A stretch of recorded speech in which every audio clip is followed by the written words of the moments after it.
Well, a very good afternoon to you, and we welcome you back to the plenary sittings for the National Assembly this afternoon. A warm welcome to you. This is the National Assembly proceedings on this 28th day of the month of July, the year 2026. This is a live broadcast of the National Assembly, streaming live from the National Assembly Chambers, Parliament buildings. And it is a broadcast that is brought to you by the Parliamentary Broadcasting Unit in partnership with the Kenya Broadcasting Corporation. A warm welcome to you. And we are glad that you are joining us this afternoon for these National Assembly proceedings. Currently on your screens, that is inside the National Assembly chambers, we can see members of the National Assembly have already begun making their way into the House. Remember, this is a resumption of the plenary sittings following a 3-week recess that the members had embarked on.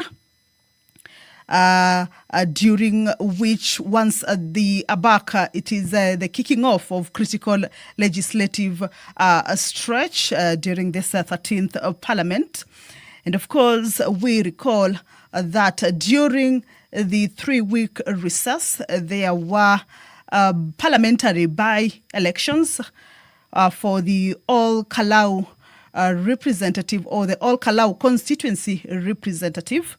And this afternoon, as is the procedure of the House, there will be the administration of oath following the All-Kalou by-election.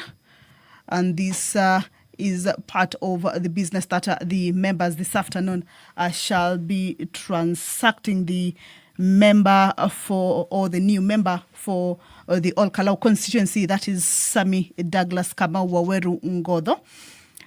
Who will be representing the members or the constituents of All-Kalou shall this afternoon be taking oath of office.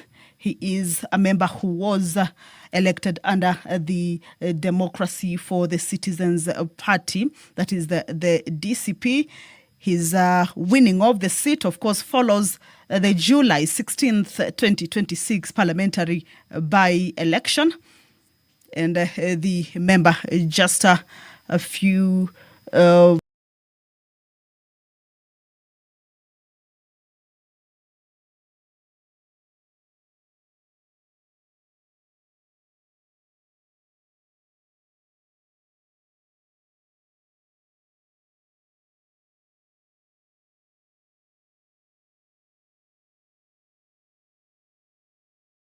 information regarding his election is that he managed to garner this parliamentary by-election is following the death of the member, the immediate former member, that is David Njuguna Kiaraho, who passed away in March 2026. So this afternoon, the administration of oath shall be done for the newly elected member. That is the Speaker of the National Assembly, Honorable Dr. Moses Masika Wetangula, has already made his way into the House to preside over this afternoon sitting. You will allow me to hand you over to this live broadcast that is brought to you by the Parliamentary Broadcasting Unit in partnership with Kenya Broadcasting Corporation. My name is Kamche Menza. Good afternoon. Waheshimiwa, tuombe. Ewe Mwenyezi Mungu ambaye kwa hekima na wema wako umetuonya nyadhifa za viongozi na mabunge kwa ustawi wa jamii na utawala wa haki ya wanadamu. Tukusihi utazame kwa neema nyingi sisi watumishi wako ambao wameridhika kutuita tutekeleze shughuli muhimu za jamhuri yetu. Tukuomba uteremshie baraka zako sisi tukutanika hapa, na utujalie tuyatende na kufikiria mambo yote yatakayofikishwa mbele yetu kwa njia ya haki na uaminifu, ili utukufu na sifa zako siendelezwe, na ili kustawisha amani, ufanisi na heri ya nchi yetu, na wale ambao hajasawa msikabidhi mikononi mwetu. Amen.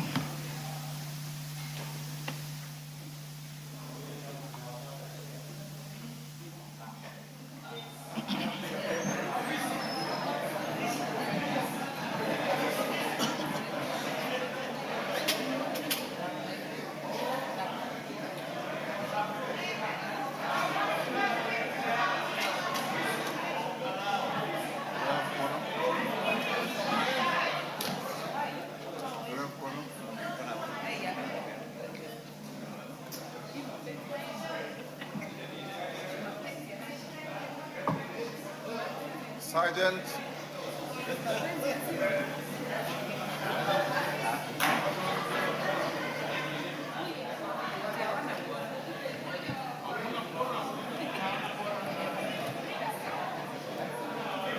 Sergeant, ring the quorum bell.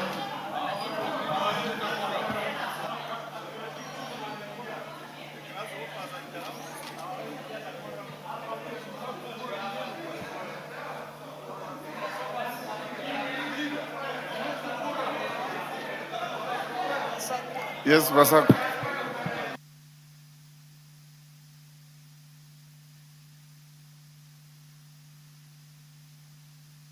So the prayer has been said and the chair taken. However, the Speaker has indicated that the quorum at the commencement of the House has not been attained yet, and therefore has directed that the quorum bell be rung for 10 minutes. This is to give room for more members to be able to make their way into the House to join their colleagues already in the chamber. So the quorum has been attained. Allow me to hand you over.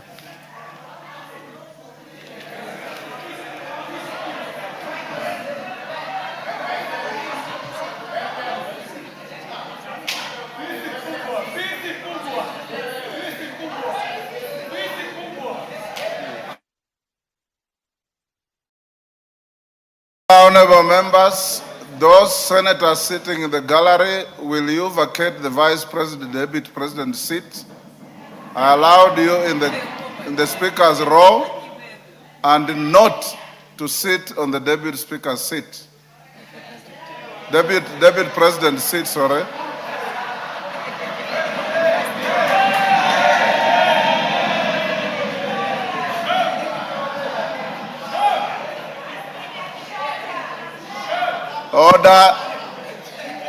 Order, and Sergeant at Arms, you know the rules of the House. You don't need the Speaker to pronounce himself on this for you to enforce the rules which you know. Nobody, and I mean nobody, can take that seat except the Deputy President.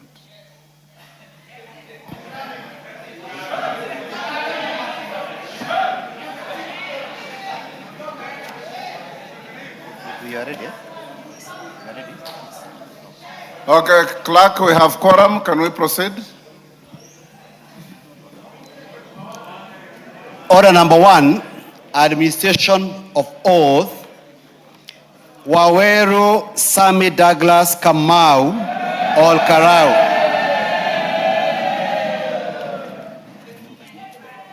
No, they don't rise.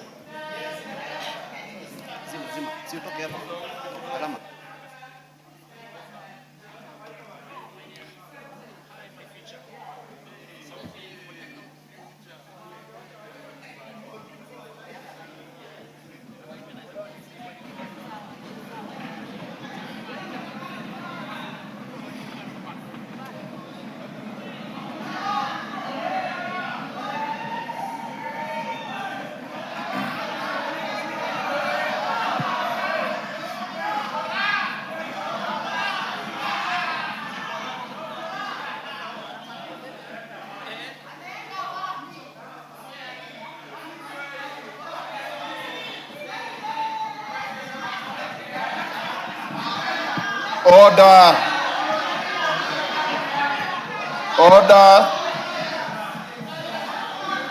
Honorable members, you know that when you are swearing in your colleague, it's done in absolute silence. You can celebrate thereafter. And the celebration will be in the garden out there, not on the floor of the House. Good afternoon. Good afternoon. Are you a Christian or a Muslim? I'm a Christian. You swear by the Honorable Bible? Speaker, I beg to introduce to you the member-elect for all Kalou constituency, namely Sammy Douglas Kamau Waweru. The Bible? Bible, yes. Here. Lift the Bible in your right hand and recite this oath.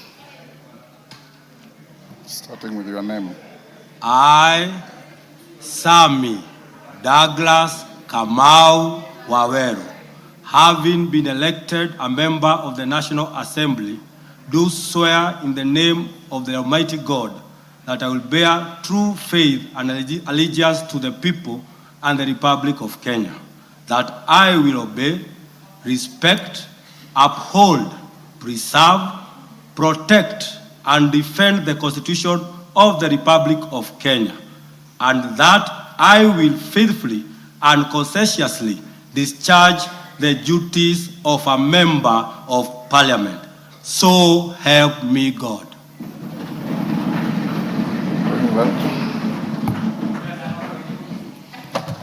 Congratulations. Thank you, Mr. Speaker. You may proceed and sign to your oath of office.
Next order.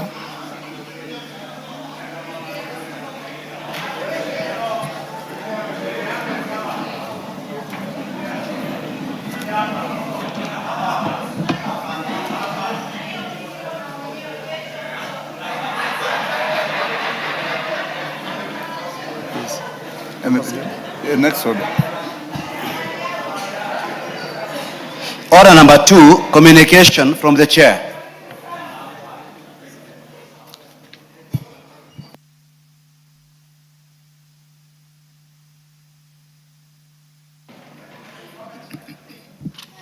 Order number 3, messages. Members on their feet, take your seats.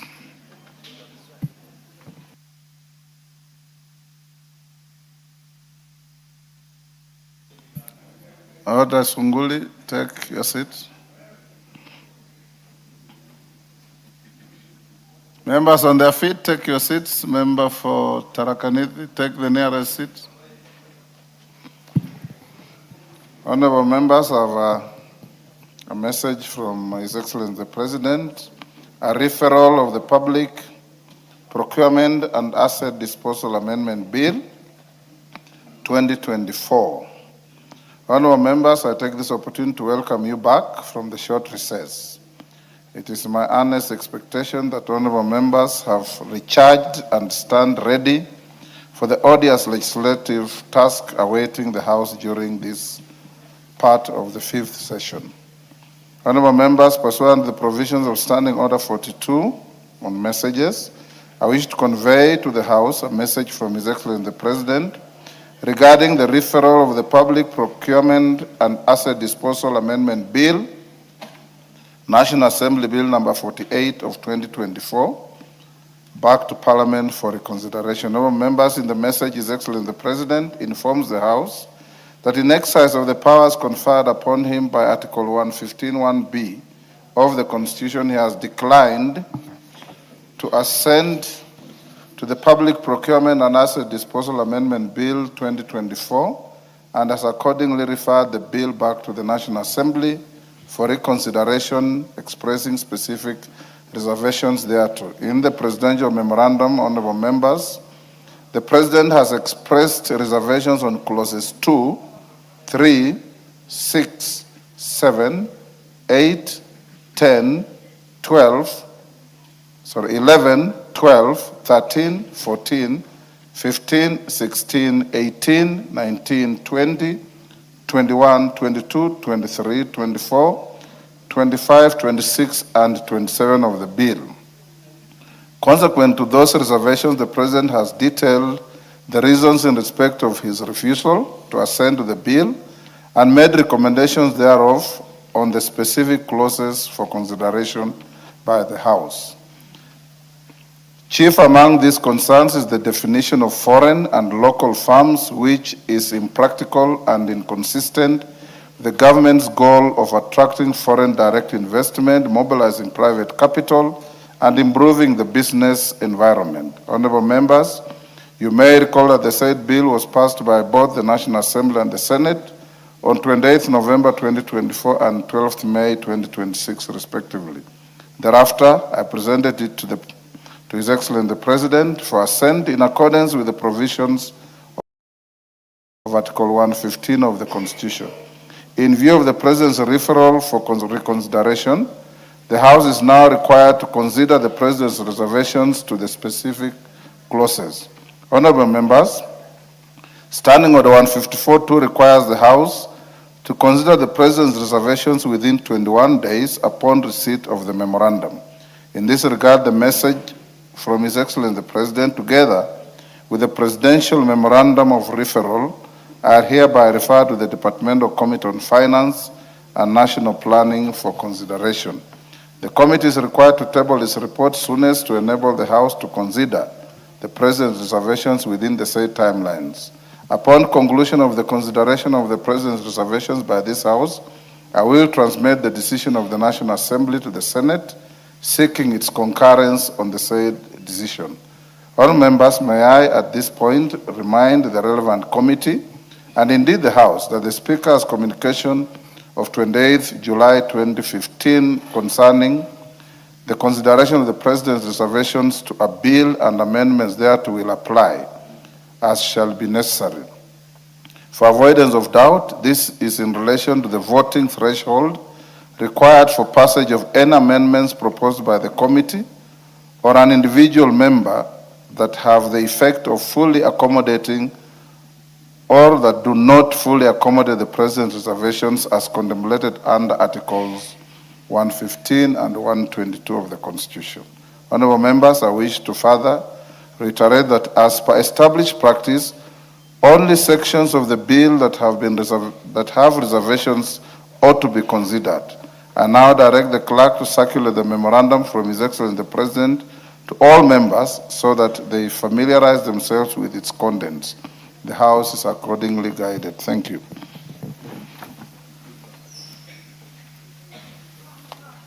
You have the...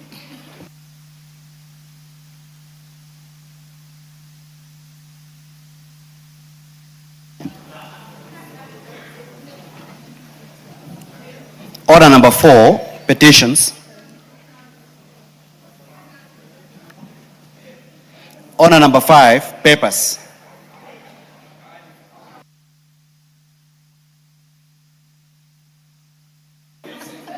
Majority Leader.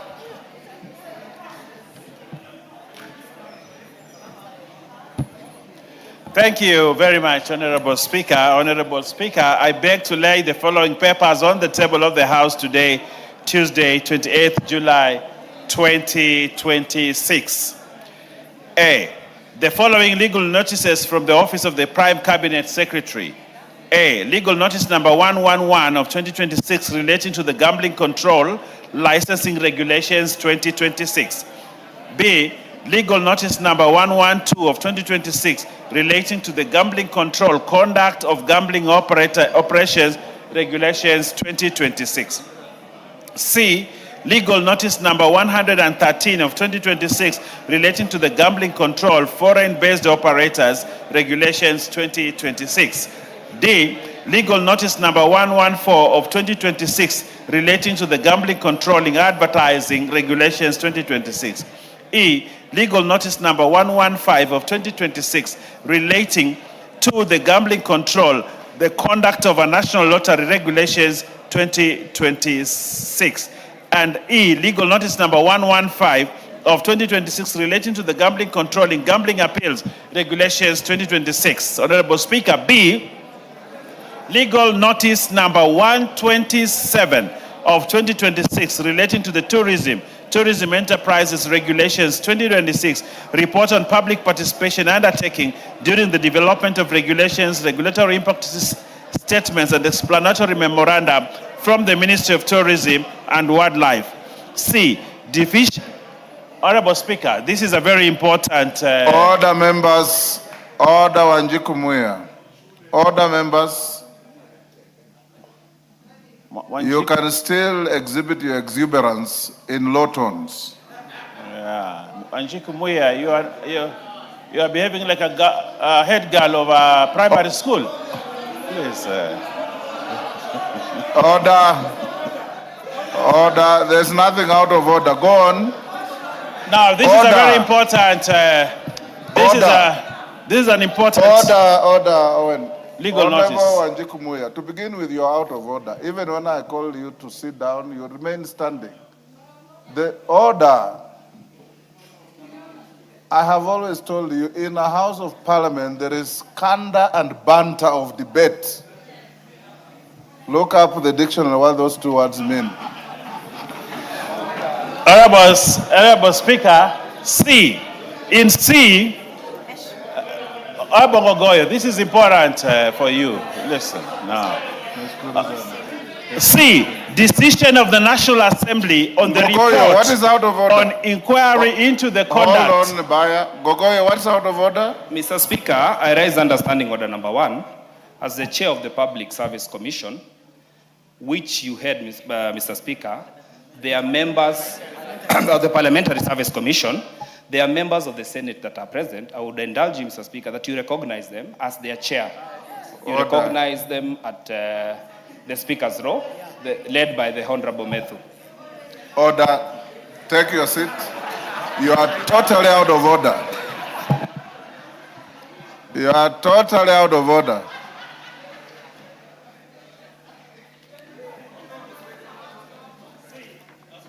Mike. Go on, C. Owen. This is very important because it's a decision of the National Assembly, and I think we need to hear this.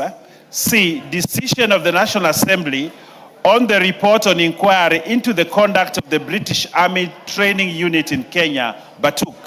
D, report of the Auditor General of Financial Statements for the years ended 30th June 2021, 30th June 2022, 30th June 2023, 30th June 2024, and 30th June 2025, and the certificates there in respect of the following. 1, Cheptil Secondary School. 2, Gatue Mixed Secondary School. 3, Igwanjau High School. 4, Iku Girls High School. 5, Kanyuambora Boys High School. 6, Kiamuriuki Secondary School. 7, Kipsigis Secondary School. 8, Mungore Girls Secondary School. 9, Nasokol Girls Secondary School. 10, Ngaita Girls Secondary School. 11, Ngaremara Secondary School. 12, PCA Kimuka Girls Secondary School. 13, Salvation Army Makunga Secondary School. 14, Sipala Friends Boys High School. 15, Tachasis Girls Secondary School.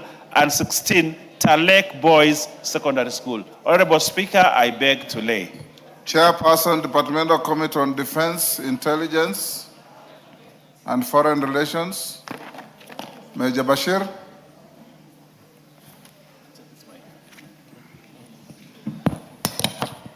Honorable Speaker, I beg to lay the following papers on the table of the House today, Tuesday, 28th July 2026.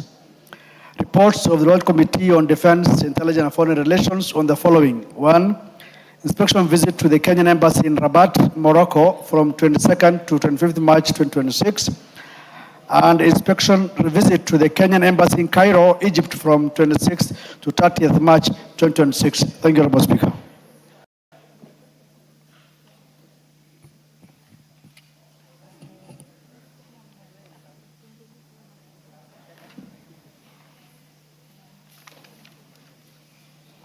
Order number 6, notices of motion. Bashir, Chair, Departmental Committee on Defense, Intelligence, and Foreign Relations. Notice of motion. Honorable Speaker, I beg to give notice of following motion that this House adopts the report of the Departmental Committee on Defense, Intelligence, and Foreign Relations on its inspection visit to the Kenyan Embassy in Rabat, Morocco, from 22nd to 25th March 2026, laid on the table of the House on Tuesday, 28th July 2026. I have another one, Honorable Speaker.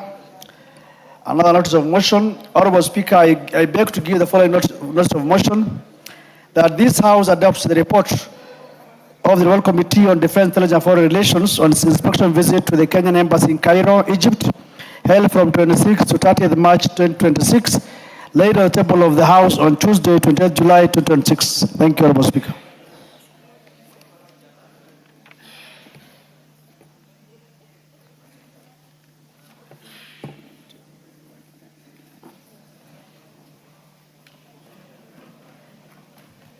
Order number 7, questions and statements.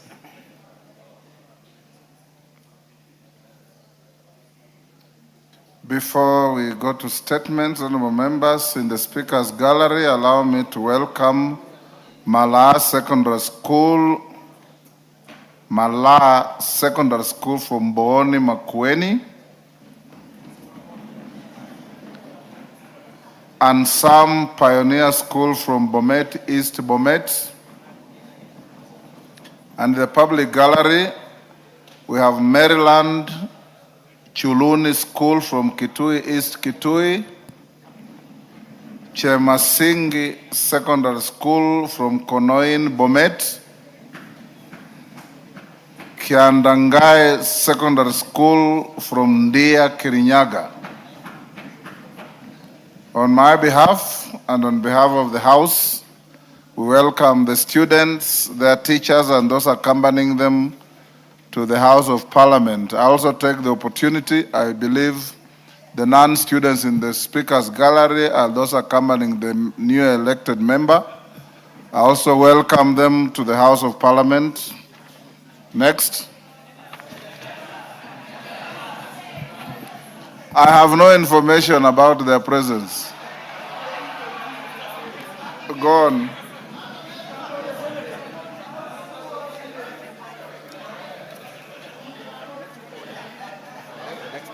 Yes. Request for statement, John Kagusha. Thank you, Honorable Speaker. Let me take this earliest opportunity to first congratulate the newest Member of Parliament, Sammy Douglas Kamau Waweru, our new Member of Parliament for all Kalou constituency, in a well-deserved win and landslide win. Honorable Speaker, let me also take this opportunity to recognize the members of Senate who are also seated in the Speaker's Gallery, led by Honorable Medhu.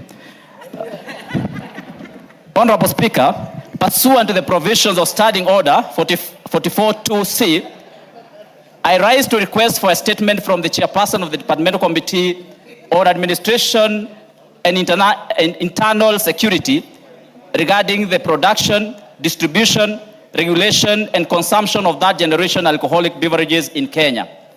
Honorable Speaker, alcohol and substance abuse remains a major public health, social, and economic challenge in the country. In recent months, residents of Mukurweini constituency have expressed growing concern over the widespread availability and consumption of Diamond brand third generation alcohol, commonly known as Kadaya. The product is reportedly sold at a relatively low cost and is easily accessible, particularly to young people and other vulnerable members of society.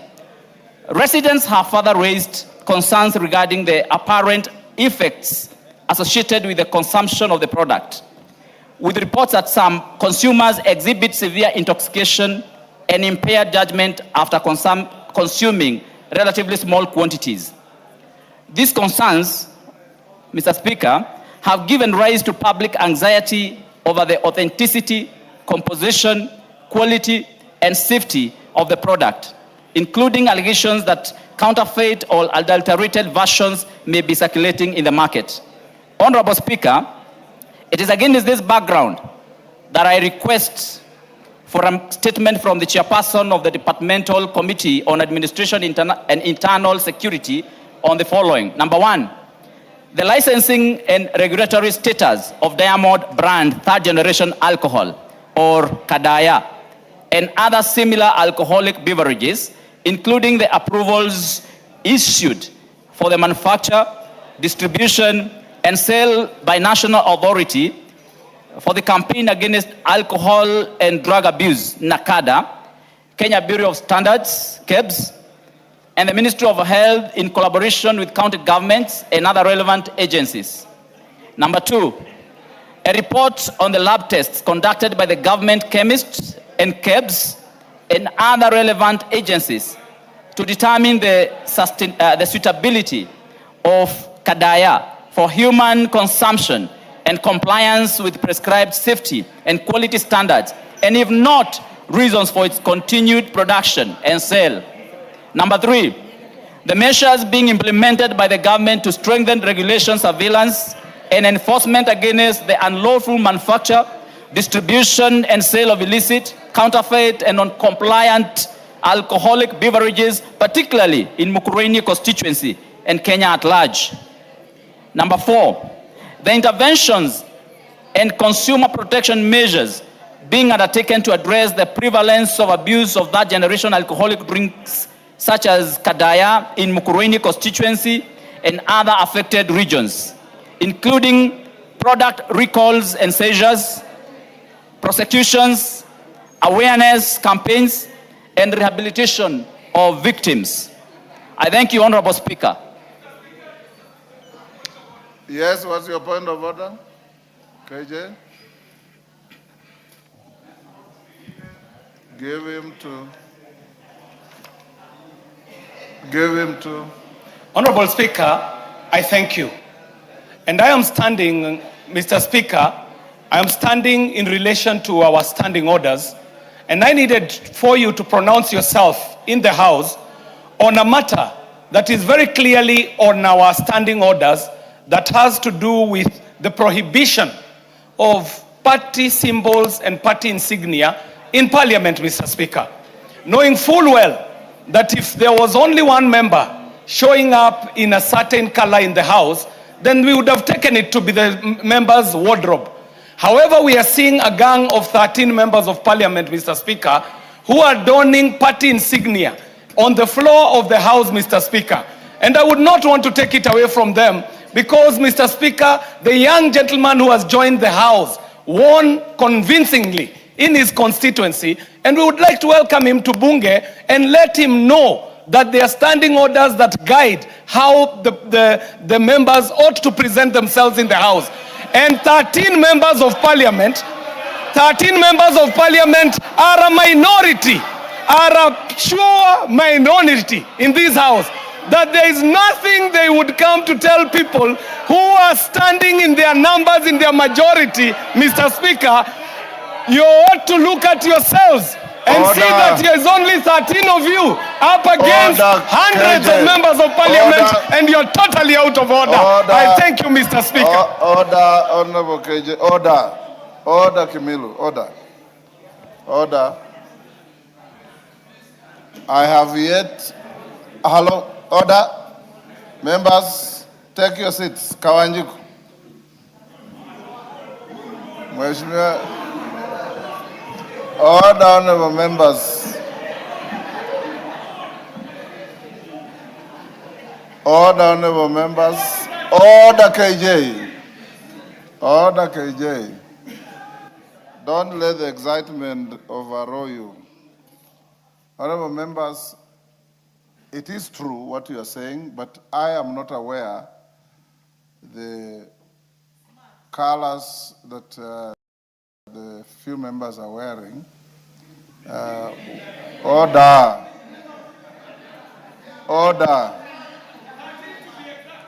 Order, members. If the Speaker will be subsequently convinced that what you are wearing are party insignia or colors, then we will tell you that they are out of order. But for today, because we have a president, when Honorable Kawanjiku won his elections, even Honorable KJ came to this chamber wearing party colors. And it was allowed because it was a special occasion for the House. From today onwards, unless it's such a special occasion, we do not entertain party uniforms in the House. And you know that is part of our standing orders. But as I said, it is possible that members can all come wearing black suits, can all come wearing yellow suits, but the moment you turn them into party symbols and party agitation in the House, you will be ruled out of order. Order, Honorable Mureu. Order. As a senior lawyer, I'm sure you know your standing orders. So, go on. Order, Honorable Kagusha's statement will be, is Ngogoyo here? Sorry, Tongoyo? Yeah, Honorable Speaker. When can you respond? Yeah, Honorable Speaker, maybe before I do, it is unfortunate you keep referring me to confusing with Ngogoyo. Yes, your names are almost similar. But he's a bad guy. Yes. Anyway, notwithstanding, Honorable Speaker, considering the much backlog that we have before us, and that this kind of a question may concern several agencies, allow me to respond within 3 weeks, Honorable Speaker. 3 weeks? Yes, please. Order, Honorable Kagusha, you'll get a response in 3 weeks. Response to a request by Abubakar Talib, nominated member. Is the member in the House? Yes, go ahead. Thank you, Honorable Speaker. In response to the statement being sought by Honorable Talib regarding continued enforcement of the night to dawn curfew in part of Lamu County, I want, and the member wanted in particular to know, Honorable Speaker, you can kindly protect me from the very probably excited members of Order, members. Grasshoppers Party. Order, members. So go ahead. The member in particular wanted to know the reason for the continued enforcement of the night to dawn curfew in Lamu despite the court order issued on the 21st May, and a report on the number of individuals arrested or detained in Lamu County during the curfew hours since the court order was issued. Yes, Honorable McLap, what's your point of order? Give him the mic.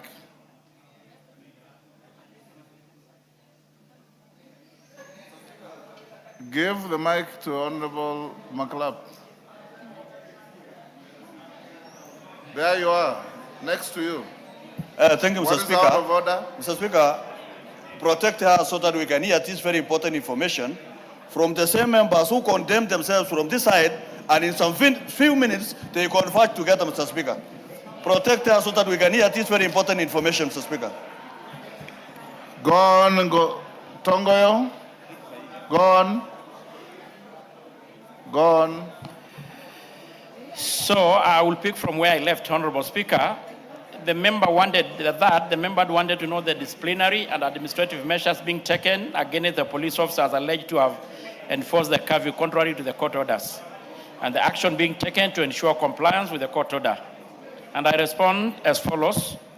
The ministry wishes to clarify the government has not acted in breach of the High Court order issued on the 21st May.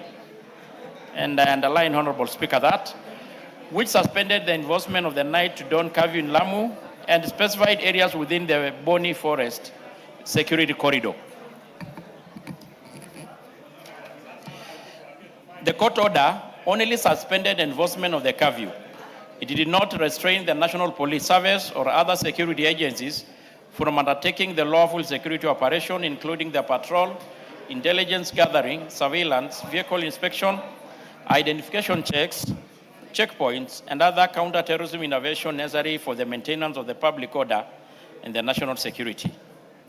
The security station in such part of Lamu remain a unique and sensitive due to persistent threat posed by the terrorist groups, particularly Al-Shabaab operatives, who continue to exploit the geographical characteristic of the area to facilitate movement, recruitment, and the commission of terrorist attacks.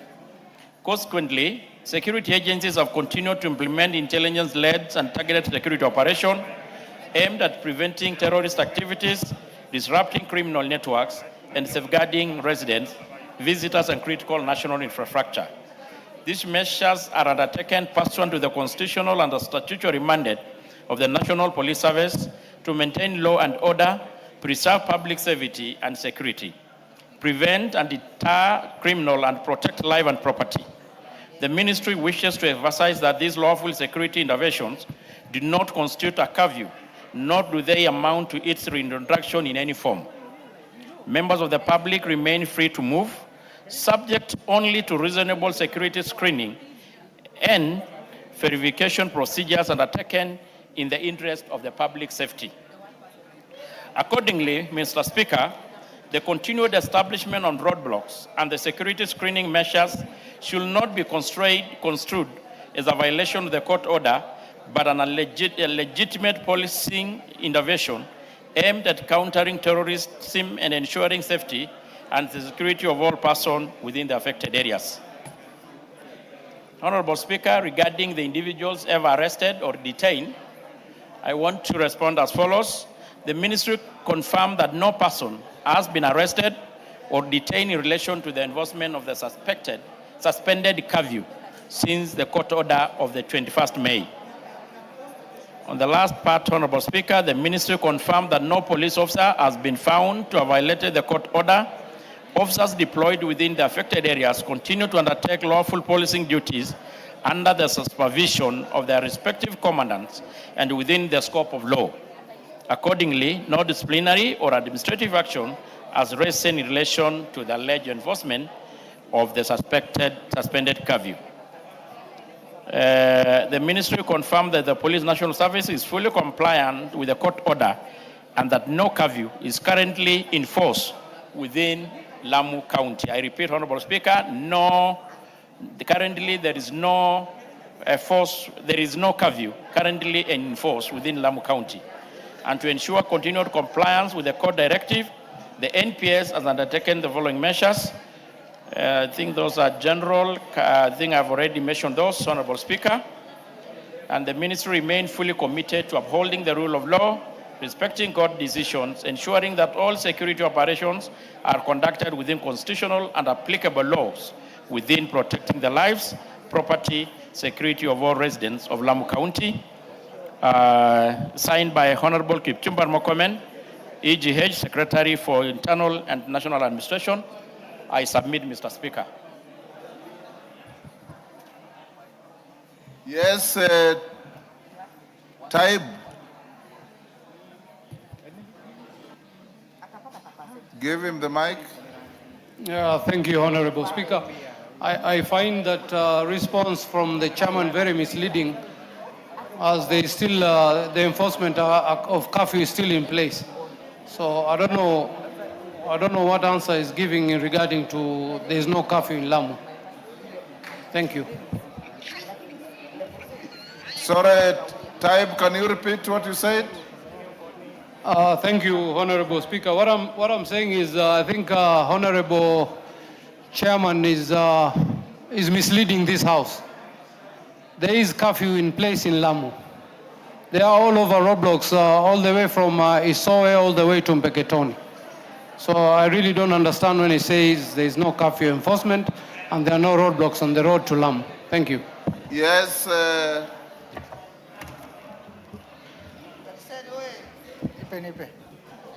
Honorable Member for Garsen. Thank you, Chair. Mr. Speaker, I think the Chair of Security is misleading. You know that roadblock start from my constituency. That is an economic sabotage. Chair, to sabotage the people of Lamu and Tana River. So the government has security and machineries. That roadblock should be removed to help the people of Tana River and Lamu, Chair. Mr. Speaker. Tongoyo. Tongoyo. Honorable Speaker, I still want to confirm to the House and to the member that as read out, there is no curfew in place in Lamu. And we should not confuse security operations and screening and roadblock to mean curfew, Honorable Speaker. So that is the statement, and that remains so. And I will also want to really call upon my colleagues to appreciate the security situation in Lamu, which has been in a big extent been achieved because of the security checks in place, Honorable Speaker. Yes, Roida.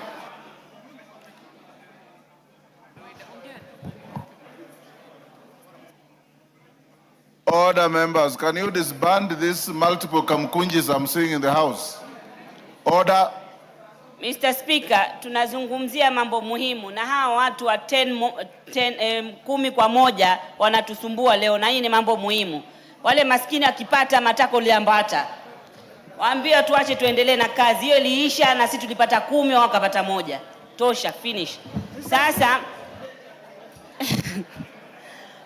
Mr. Speaker, Lamu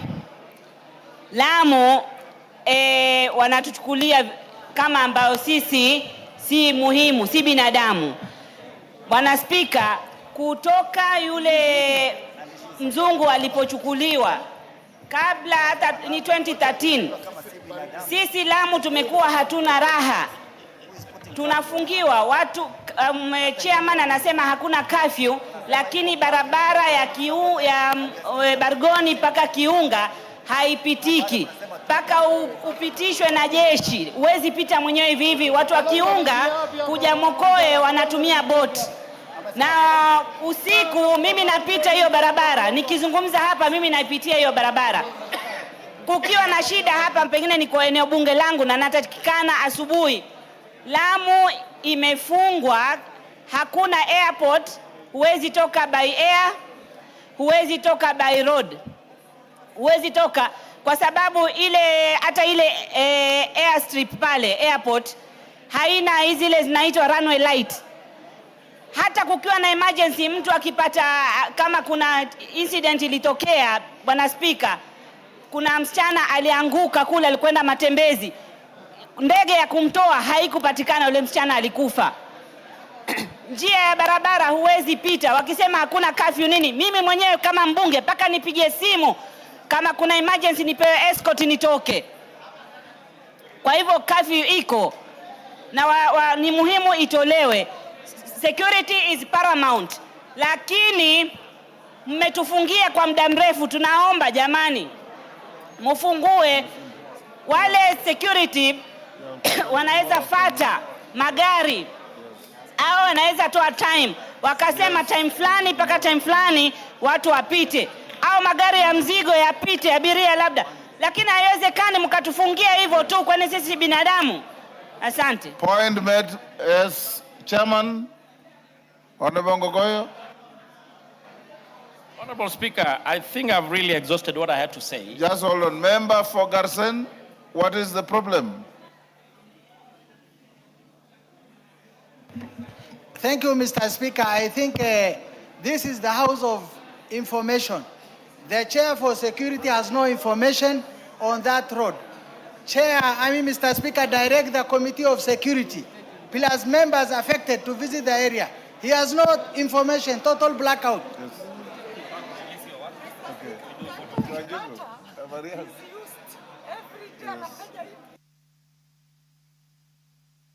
Yes, Chairman.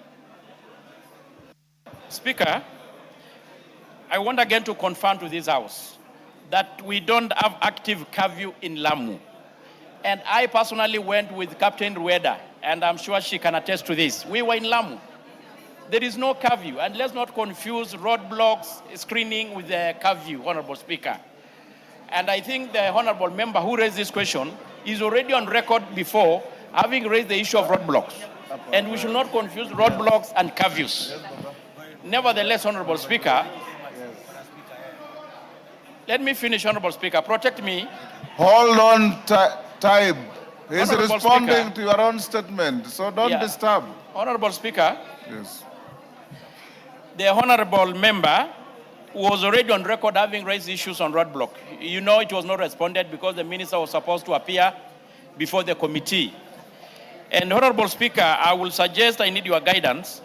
If the members are not satisfied, we have already slotted again the CS to appear before the committee to respond to a number of questions that were not responded to. The honorable member Talib is at liberty again to appear and able to make his case before the CS. Thank you. Yes, Taib. Thank you, Honorable Speaker. The issue of roadblocks in regards to Lamu is totally different from the other issues that I raised about the roadblocks across the country. The curfew is enforced by those roadblocks. Thank you. Yes, Roida. You are all engaged in a battle of semantics. He is saying there are roadblocks but no curfew. You are saying there's a curfew, and you know in law, to have a curfew, it must be gazetted. So challenge him by showing him the gazette notice of the curfew. Okay, ndio mimi nataka kuuliza kama hakuna curfew kuna nini? Manake sisi paka sasa mimi mwenyewe nikienda nakatazwa kupita. Naambiwa sasa kama si curfew ni nini iko hapo?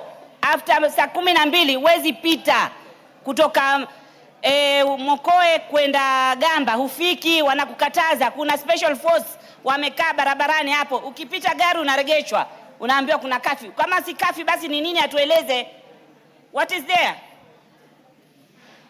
Au ni shida gani? Kuna shida gani mpaka turegeshwe kwa miaka mingi, zaidi miaka 15? Speaker, ni wapi hapa mlipata curfew tu? Mungu akatupa ile curfew ya COVID, watu walilalamika. Sisi miaka 15 sisi tuko kwa curfew tu.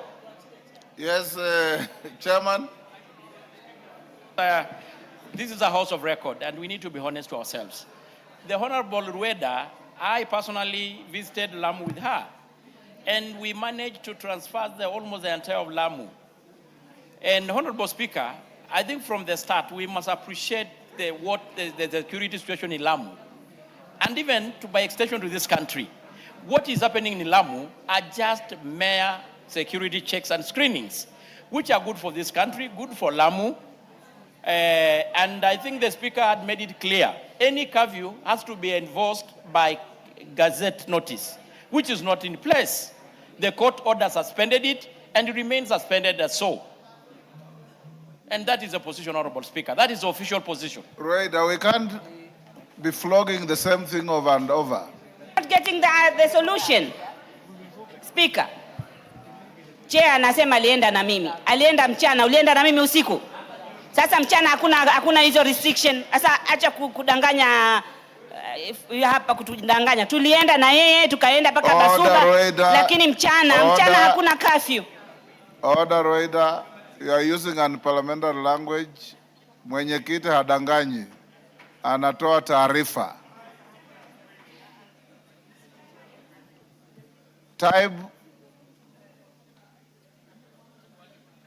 And I hope you are still not arguing on the difference between curfew and the roadblock. No, thank you. What I would request, I think, is better placed to get us the information from the ministry in regards to the gazette notice, because this was done over 15 years ago. Thank you. And in case there is a curfew, it must have a definite period when it is gazetted. So let's go to the next. Doris Donya, is she in the house? Before I invite you, allow me, honorable members, in the public gallery, we have Katumba Comprehensive School. Order. Order, honorable members, take your seats. Order. CNN, take your seats.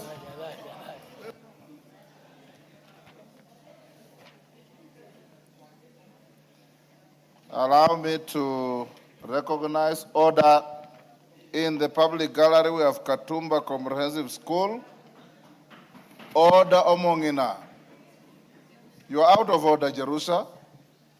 Take your seat. I know it's your first day after recess, but reduce the levels of excitement and exuberance.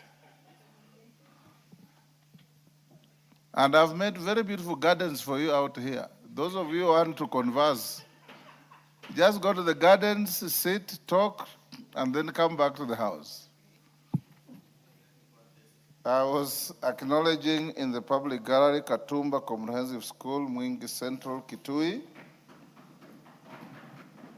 Olongerin Primary School from Narok West, Narok, Sony Sugar Comprehensive School from Awendo, Migori, and in the Speaker's Gallery, the Skiambere School Complex from Bere North Embu. Then we have St. Hilda Kadonzweni from Mwingi Central, Kitui, and Friends School Kamsinga from Kimilili, Bungoma. Honorable members, Friends School Kamsinga is the school where you as truly went to. It is my school and I'm very proud of it. Yes. Yes, Robert Mbui. Thank you, Mr. Speaker. I want to take this opportunity to also welcome the Friends School Kamsinga and all the other schools to the House of Parliament. Mr. Speaker, you know, a lot of times members here would always tell the students that they should emulate them and maybe try to be like them so that they can come to the House. But Mr. Speaker, I want to say there are greater things that the children can do, our students can do, than even being members of Parliament. They can go on to be great people in the world. So I want to congratulate them and welcome them to the House of Parliament. Mr. Speaker, allow me to also welcome those leaders that came in solidarity with our latest elected member of Parliament, also to welcome them to the House so that they can also see the proceedings. Allow me to also congratulate the newly elected member of Parliament for all Kalou for being elected, you know, in a landslide victory, Mr. Speaker, in such a way that we have shown that Kenyans can make a decision despite anything that anyone does. Even the gas cylinders, even the blankets, even the mattresses, even the boats did not mean anything. He ended up winning, he was called a chokora, and now he's in the House. Mr. Speaker, I want to tell the students, we are also in uniform, in solidarity with Kenyan students. Thank you, Mr. Speaker, for the opportunity. Thank you. Wangwe. Thank you, Honorable Speaker. Honorable Speaker, allow me on the onset to welcome all the students, including Friends School Kamusinga. And Honorable Speaker, say that this is the House of Parliament. This is the destination, Honorable Speaker, that most of the students would wish to come there after their training, Honorable Speaker. But Honorable Speaker also insists on this issue of education. The Honorable Speaker, let us focus. We are happy that most of the issues to do with higher education financing, discussion and conversations are going on. Let the Ministry, Honorable Speaker, and the government finalize this issue so that students from Friends School Kamusinga, who must always go to university, Honorable Speaker, can have safe landing and undertake good education in universities, Honorable Speaker, at an affordable rate. Thank you, Honorable Speaker, and I beg to submit. Thank you. Yes, your request.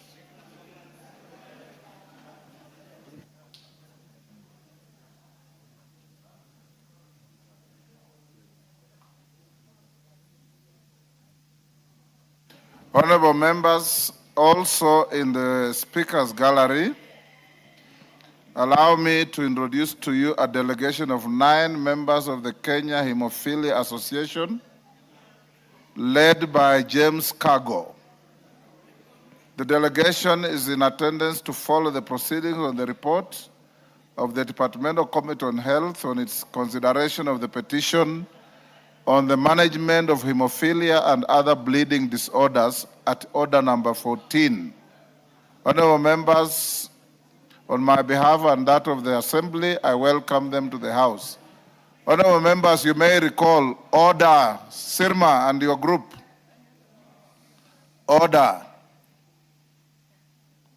You may recall there was a petition here on hemophilia, and I allowed you almost 30 minutes to make very positive comments on it. First, we congratulate the Committee on Health. They have finished looking at that petition and brought the report on record time. It is now listed for debate at order number 14. And the members who brought the petition requested to be invited to the House, and I did accede, and they're sitting in the Speaker's gallery. You know, hemophilia relates to bleeding disorders. And that being a delicate condition, I'll direct the clerk that once we finish the orders on first readings, we bring forward order number 14 so that you can discuss this report in the stipulated standing order time, so that those who brought the petition can also have an opportunity within the levels of their comfort to listen to the debate and then go back to their homes. So after the first readings up to order number 11, we will bring forward order number 14, and Dr. Nyikal is in the house. Congratulations for working hard and bringing this report in record time. You'll then be able to move. I hope you have your seconder, and those who want to contribute will do so. Thank you. Next statement, Doris Donya statement, Tongoyo. You ready? Cases of missing children in Kenya. Yeah, Honorable Speaker, I'm ready. Is Donya in the house? Yes, she is. Go ahead. Yeah, Honorable Speaker, I want to respond to the question regarding the rising cases of missing children in the country being sought by the Member of Parliament for Kisii County, Doris Donya. And I want to respond as follows. The number of cases of missing children reported in the country over the last 1 year, including the number of children traced and reunited with their families. Honorable Speaker, there is a summarized list of the reported cases of missing children by region, together with the number of children traced and reunited, and I want to quickly go through them. As per January 2025 to June 2026, Nyanza County has got number of reported 47, traced and reunited 42. Central 230, traced and reunited with their families 160. Coast reported cases are 83, traced 57. Rift Valley had 439 cases of missed and traced and reunited with their families 320. Eastern 243, traced 220. Nairobi missed were 54, traced were 12. Western 103, traced and reunited with their families 69. Western 103, traced and reunited were 69. Northeastern 53, traced and reunited with their families were 37. Total number of cases reported of missing children within the said period is 1,251. The traced number within the said period, 917. On the second question, Honorable Speaker, measures being taken by the government, I want to state as follows. The government has taken several measures aimed at preventing children disappearances, improving investigation, and strengthening child protection mechanism in the country. These include establishment and strengthening of the child protection and gender desk at police station to provide child-friendly reporting environment and improve the handling of cases involving children, enhancing surveillance and monitoring along identified trafficking routes, border points, and areas considered vulnerable to the children exploitation and trafficking activities. The interagency collaboration within the county governments, local administration, educational facilities, and civil society organizations in responding to cases involving missing children.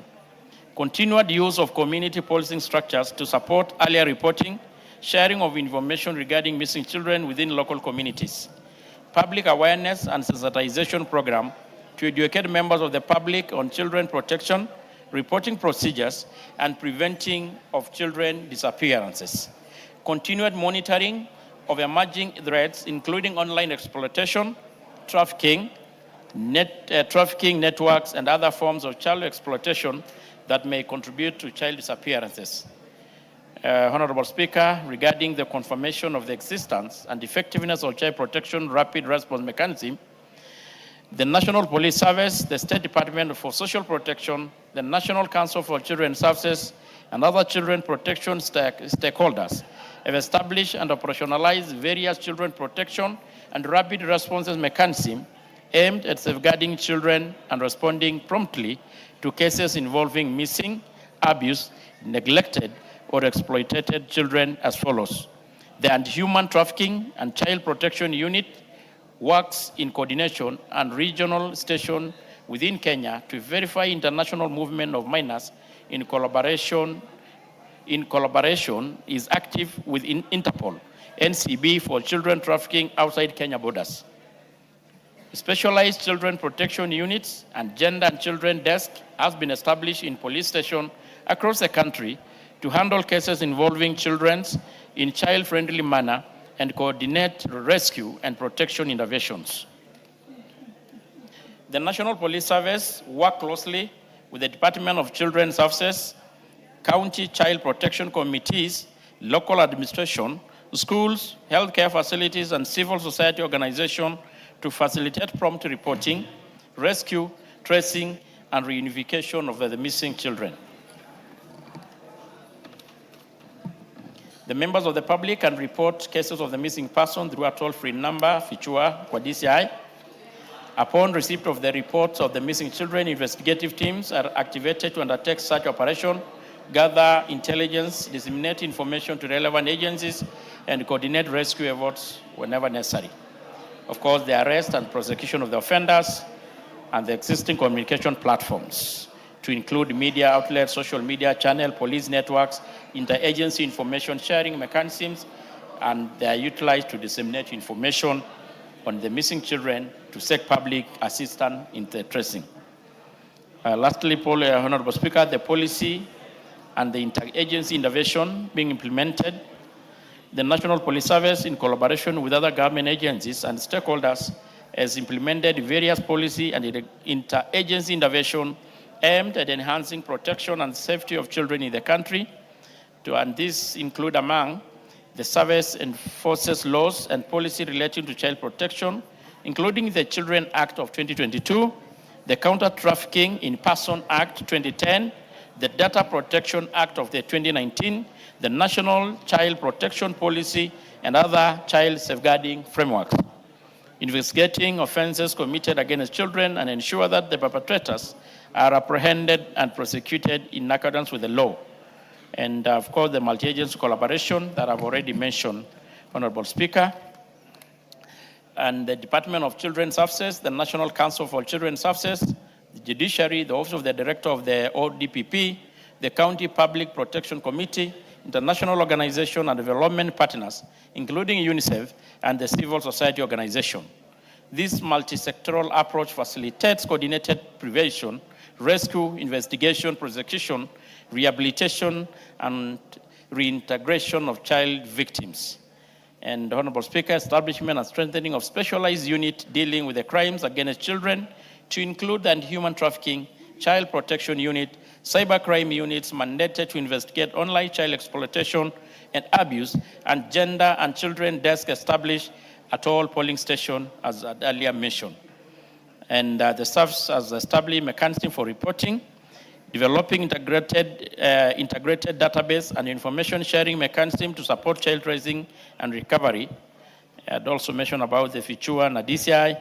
In partnership with the local and international agency, the service has enhanced monitoring and investigation of the online child sexual exploitation and abuse, public awareness campaign on internet safety and responsible digital engagement, collaboration with internet service providers and international law enforcement agency to identify and apprehend offenders. The government continues to undertake community policing initiative and the public sensitization program aimed at creating awareness on the child protection issues, encouraging timely reporting of child abuse, neglect and exploitation, and prompting community responsibility in safeguarding children. Honorable Speaker, the service has leveraged the Nyumba Kumi initiative and the community policing structures to gather intelligence and support early intervention efforts. And the introduction of the TPED for this Nyumba Kumi will continue a long way to really help in this. The service works closely with the Department of Children's Service, health institution, and non-governmental to ensure rescue and the placement of children in safe shelters and provision of medical, psychosocial, and legal support services. I think the rest is support evidence-based policing and resource allocation, improve information sharing and coordination among children protection stakeholders. Honorable Speaker, and this is signed by Honorable Kipchumba Murkomen, EGH, the Cabinet Secretary for Interior National Coordination. I submit, Honorable Speaker. Donya. Honorable Donya.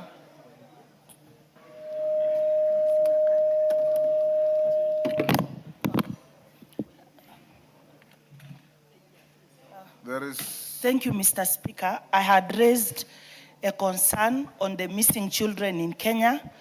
What the chair has given, he has actually stated the organizations which are in charge of the works which go around at the Department of the Police.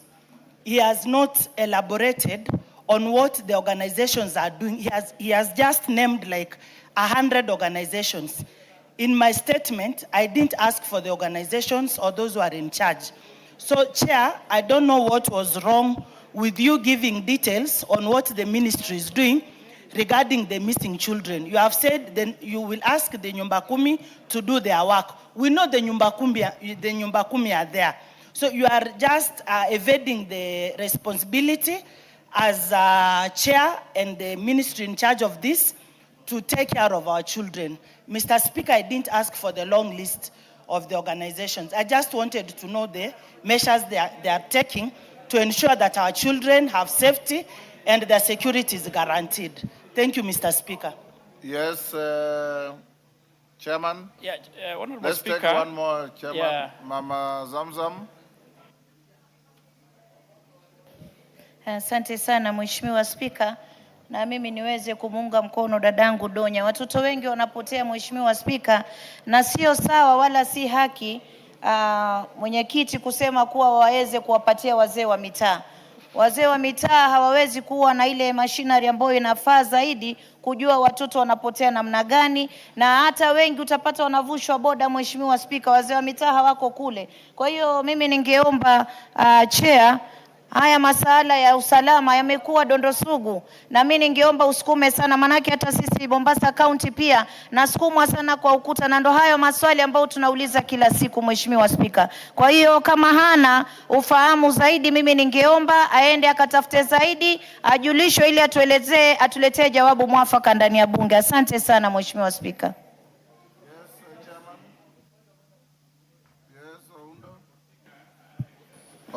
Speaker, also allow me to weigh in on this matter. And I, coming from the border point, the issue of disappearance of children is becoming an alarming issue. While we have done a lot of work with the local administration and the schools and everybody else, we still believe the national government should do much, much more to protect an innocent child.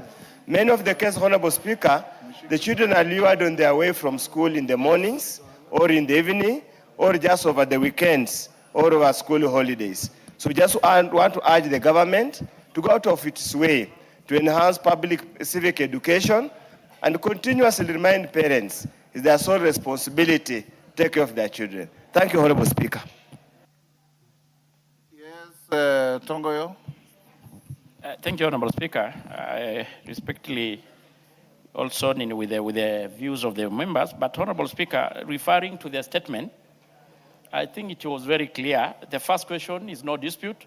It was enumerating the number of cases. I think that is, we have well done, and creatively they are quite alarming.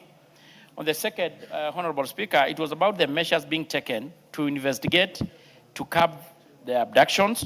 The other was in regards to confirmation of existence of effectiveness. Honorable Speaker, I think we tried to, the issue of protection of children involve both the government and non-government actors, to include the parents, NGOs, and even international actors. And that is, Honorable Speaker, the extent that the statement tried to go to explain the broader interventions to curb the vice. So, Honorable Speaker, I'm also really disturbed by the numbers, but the issue of numerating the players is part of what the question sought to address. Next is Honorable Mwango in the House. Yes, Chair Transport. Are you ready with the response? Yes, I am. Go ahead. Thank you, Honorable Speaker.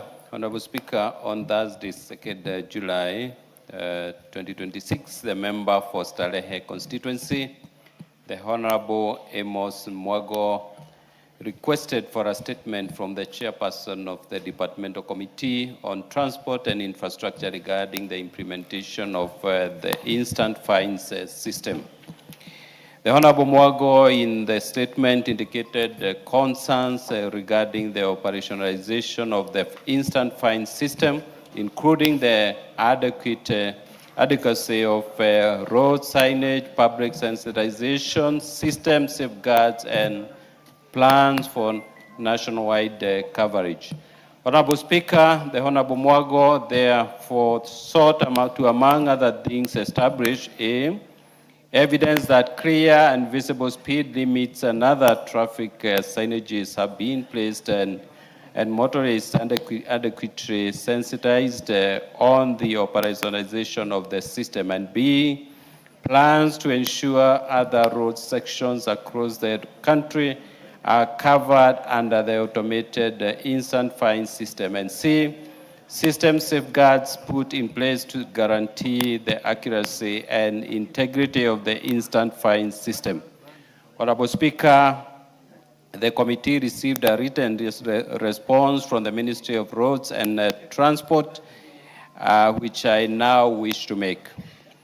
One, regarding evidence that clear and visible speed limits and other traffic signages have been placed and motorists adequately sensitized on the operationalization of the system, the ministry submitted that the road sections where speed cameras are currently being deployed are fitted with the requisite statutory speed limit signs. The ministry acknowledges that the availability and condition of traffic signs across parts of the national road network remain inadequate, and some signs have been vandalized, damaged, obscured, or removed over time. To address this, NTSA is engaging with Kenha, Kera, Kura, and other relevant road authorities to progressively install additional speed limit signs and advanced warning signage informing motorists that their speed is being monitored. Further, NTSA, through the Department of Road Safety Audit, is undertaking joint road safety audits and corridor assessments with the relevant road authorities to identify locations requiring additional or replacement traffic signs. Regarding plans to ensure other road sections across the country are covered under the automated instant fine systems, the ministry submitted that the National Road Safety Action Plan provides for a phased implementation strategy based on risk assessment rather than nationwide deployment at inception. The implementation program includes identification of high-risk corridors and urban areas using crash statistics and other safety data, progressive deployment of automatic speed enforcement demonstration projects or designated high-risk road sections, expansion of automated enforcement and compliance systems to additional road corridor based on operational experience, and road safety priorities. Capacity building for enforcement and agencies to ensure standardized and technology-driven enforcement and continuous integration of enforcement systems with the road safety databases and monitoring systems to support evidence-based expansion of the program. And Honorable Speaker, regarding system safeguards put in place to guarantee the accuracy and integrity of instant fine systems, the ministry submitted that NTSA has established comprehensive legal, operational, and technological safeguards, including standardized operational procedures governing detection of offenses, verification of offender identity, issuance of notifications, electronic payments, handling of disputed offenses, data management, monitoring and reporting, technology-based evidence using certified speed detection devices, mobile surveillance systems, and approved digital enforcement platforms. Verification before notification to confirm driver or registered owner identity, right to fair administrative action affording motorists an opportunity to admit liability and settle the prescribed administrative penalty or dispute the notification through the legally established adjudication process, cashless payments processed electronically through designated government payment platforms, anti-corruption controls including prohibition of cash handling, digital recording of all enforcement actions, regular audits, monitoring of enforcement activities, established complaints mechanisms, and continuous system oversight, and continuous monitoring and performance evaluation through the governance framework established under the National Road Safety Action Plan, including quarterly performance reviews, annual reporting, key performance indicators, and continuous evaluation of enforcement. And lastly, Honorable Speaker, the ministry further submitted that the implementation of the instant fines system is contingent upon the decriminalization of minor traffic offenses currently provided for under Section 117 of the Traffic Act. And to facilitate this reform, the authority is developing a traffic amendment bill 2026 to establish an administrative enforcement framework for minor traffic infractions. The proposed amendments replace criminal prosecution with an administrative process under which traffic infraction notices may be issued electronically. Offenders may admit liability and pay the prescribed administrative penalty or exercise their right to administrative review and appeal where the notice is disputed. I submit. Thank you, Honorable Speaker. Thank you, Honorable Mango. Before you seek clarification, allow me to acknowledge in the Speaker's Gallery, Ronjena Secondary School from Narok West, Narok. Students, when you are mentioned, you stand up to be acknowledged. There is also Mary Mother Academy from Kieni, Nyeri. There is Ikawa School from Chuka, Igambangombe, Tharaka-Nithi. And in this public gallery, we have Arena Comprehensive School from Kisumu, Central Kisumu, and Cheptikit Academy from Mount Elgon, Bungoma. On my behalf and on behalf of the House, we welcome the students, their teachers, and those accompanying them to the House of Parliament. Mwango? Thank you, Mr. Speaker, sir. even as I seek clarity, allow me to join fellow Kenyans of goodwill to welcome our latest member of parliament from Kalou constituency, Sammy Douglas Kamau, who I campaigned vigorously for. He was called a chokora, but is now in the precincts of parliament. Mr. Speaker, I wish to seek clarity from the chairman transport. I just ask a very basic question. Evidence that there are clear signages along the highways where they put the cameras, where they're enacting this automated fine system. It is clear that from his response, he's admitted that most of the signages have been vandalized, others are not clearly visible, others are not there. My question was very simple. How do you have cameras in a place where there are no signages? It is very unfair to find a person where there are no signages, but the cameras are operating. And the other question was, how are they sensitizing the people or motorists about this new system? I did not get an answer to that. I just had a very long story, a very ambiguous story around the whole thing, without coming out clearly. What are the measures put in place to sensitize many motorists? And what are they going to, how are they going to address the issue of the signages? Where there are no signages, how do you find a person where there are no signages? On the other issue of the integrity of the system, you can see there's a very big disparity in matters how these fines are, maybe these are applied. For example, you'll see a motorist fined 500, another one is fined over 10,000, another 3,000. It is not standardized as he claims to, as he claims. So I'm not satisfied with this answer. Thank you. Let's take one more. Kimani of Molo.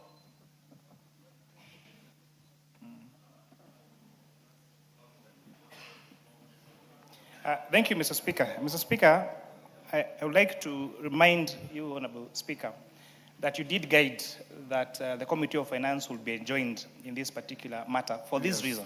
Yes. That I raised the floor of this House. The punishment that should be done, the offense is not committed by the owner of the vehicle. It is committed by the driver. And I give a scenario. Take, for example, all the secured loans by banks, for example. So a bank, like Equity Bank, will have maybe 100,000 motor vehicles on the road that are registered in the name of Equity Bank. So therefore, if those fines are now levied on the logbook of those vehicles, then it's the Equity Bank that will pay those particular fines. Take, for example, someone who owns a fleet of Nissans or buses. I own 100 buses that commute between Rironi and Mau Summit, and every day there is probably a new driver. Then those fines will come to the logbook of those vehicles which I'm registered under. A more even practical example, think about our boda sector. 90% of the bodas that you find on the roads are not owned by the cyclists. They are owned by lending companies like Mogo, like Watu, like Mkopa. And therefore, when these fines then are levied on those lenders, because they're the ones who register those logbook, then those businesses will certainly close down. I think it's very important, Honorable Speaker, that this matter be re-examined and to find a way of levying the fine on the person who commits the crime, who is the driver, and not the owner of the vehicle, Honorable Speaker. Otherwise, Honorable Speaker, the vehicle that you have, that you use in the village, that is someone who carries maybe your mother or your father from one place to the other, they keep committing fines and you keep seeing fines of 10,000 shillings every day on your phone. In a month, 300,000 shillings. It is not, it is not durable, Honorable Speaker. Made your point. Yes, Robert Boy. Yeah, thank you, Mr. Speaker. Mr. Speaker, you know, I'm a supporter of cameras on the roads because I think Kenya needs discipline on the roads. It's a very important thing because when you travel the world, you notice that, you know, people are very, very careful when they see the camera signs. And then you notice that accidents are much less than they are here. So it's a very good idea. But Mr. Speaker, even as we support it, I can see the concerns many members have. And I have also another concern. On Langata Road, Mr. Speaker, there's a camera. I don't know where exactly. But I have been a victim, and I know a few people have been victims of the same.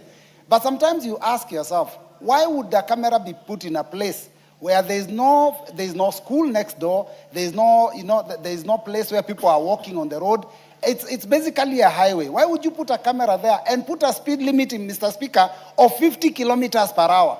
A place where if you move at 50 kilometers per hour, you're actually likely to cause an accident. So, Mr. Speaker, I think there is need for this to be sorted out and thought through before we actually implement it fully.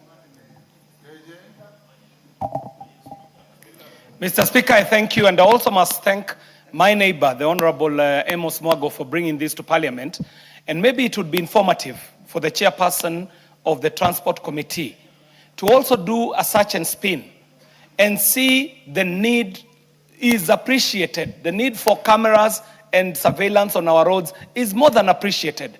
However, Mr. Speaker, if you travel on the roads in Kenya today, you are never able to tell where the speed limit zones are. There is never a sign that shows you that the 110 speed limit starts here and this is where it ends. Secondly, Mr. Speaker, there is technology available that can be utilized by NTSA to ensure that when a charge is made, it is not occasioned on the owner of the vehicle, it is actually a charge that is put on the driver who was driving at the moment when the offense was done. So, Mr. Speaker, I do believe there is space for the Transport Committee to go back and examine the matter that Honorable Mwago brought to us and find how the technology will also work with the real-life situation on the roads, and especially if they're digitizing the penalty system, that must also have real what you would call highway furniture, real road furniture, up to and including the traffic signs, Mr. Speaker. I do thank you. Carola Mondi. Thank you very much, Right Honorable Speaker. I think on the issue raised by the Chair of Finance Committee that liability should just be limited to the driver, legally may not be sound. I think we are familiar with the concept of vicarious or imputed liability, where the person held liable is a person who has what we call in law respondeat superior legal control of whatever has caused the accident, like motor vehicles or employees, employers.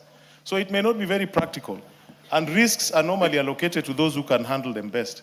So the reason why it will be the financier or whoever is registered. Carola Mondi, I thought there are graduated levels of responsibility. Speeding is personal responsibility to the driver. Allowing a defective motor vehicle to be driven by your driver, then you take vicarious responsibility. I thought that is, those are the graduated situations in the law. Correct. Isn't that so? Correct. So Kimani is half right, you are half right. So you can...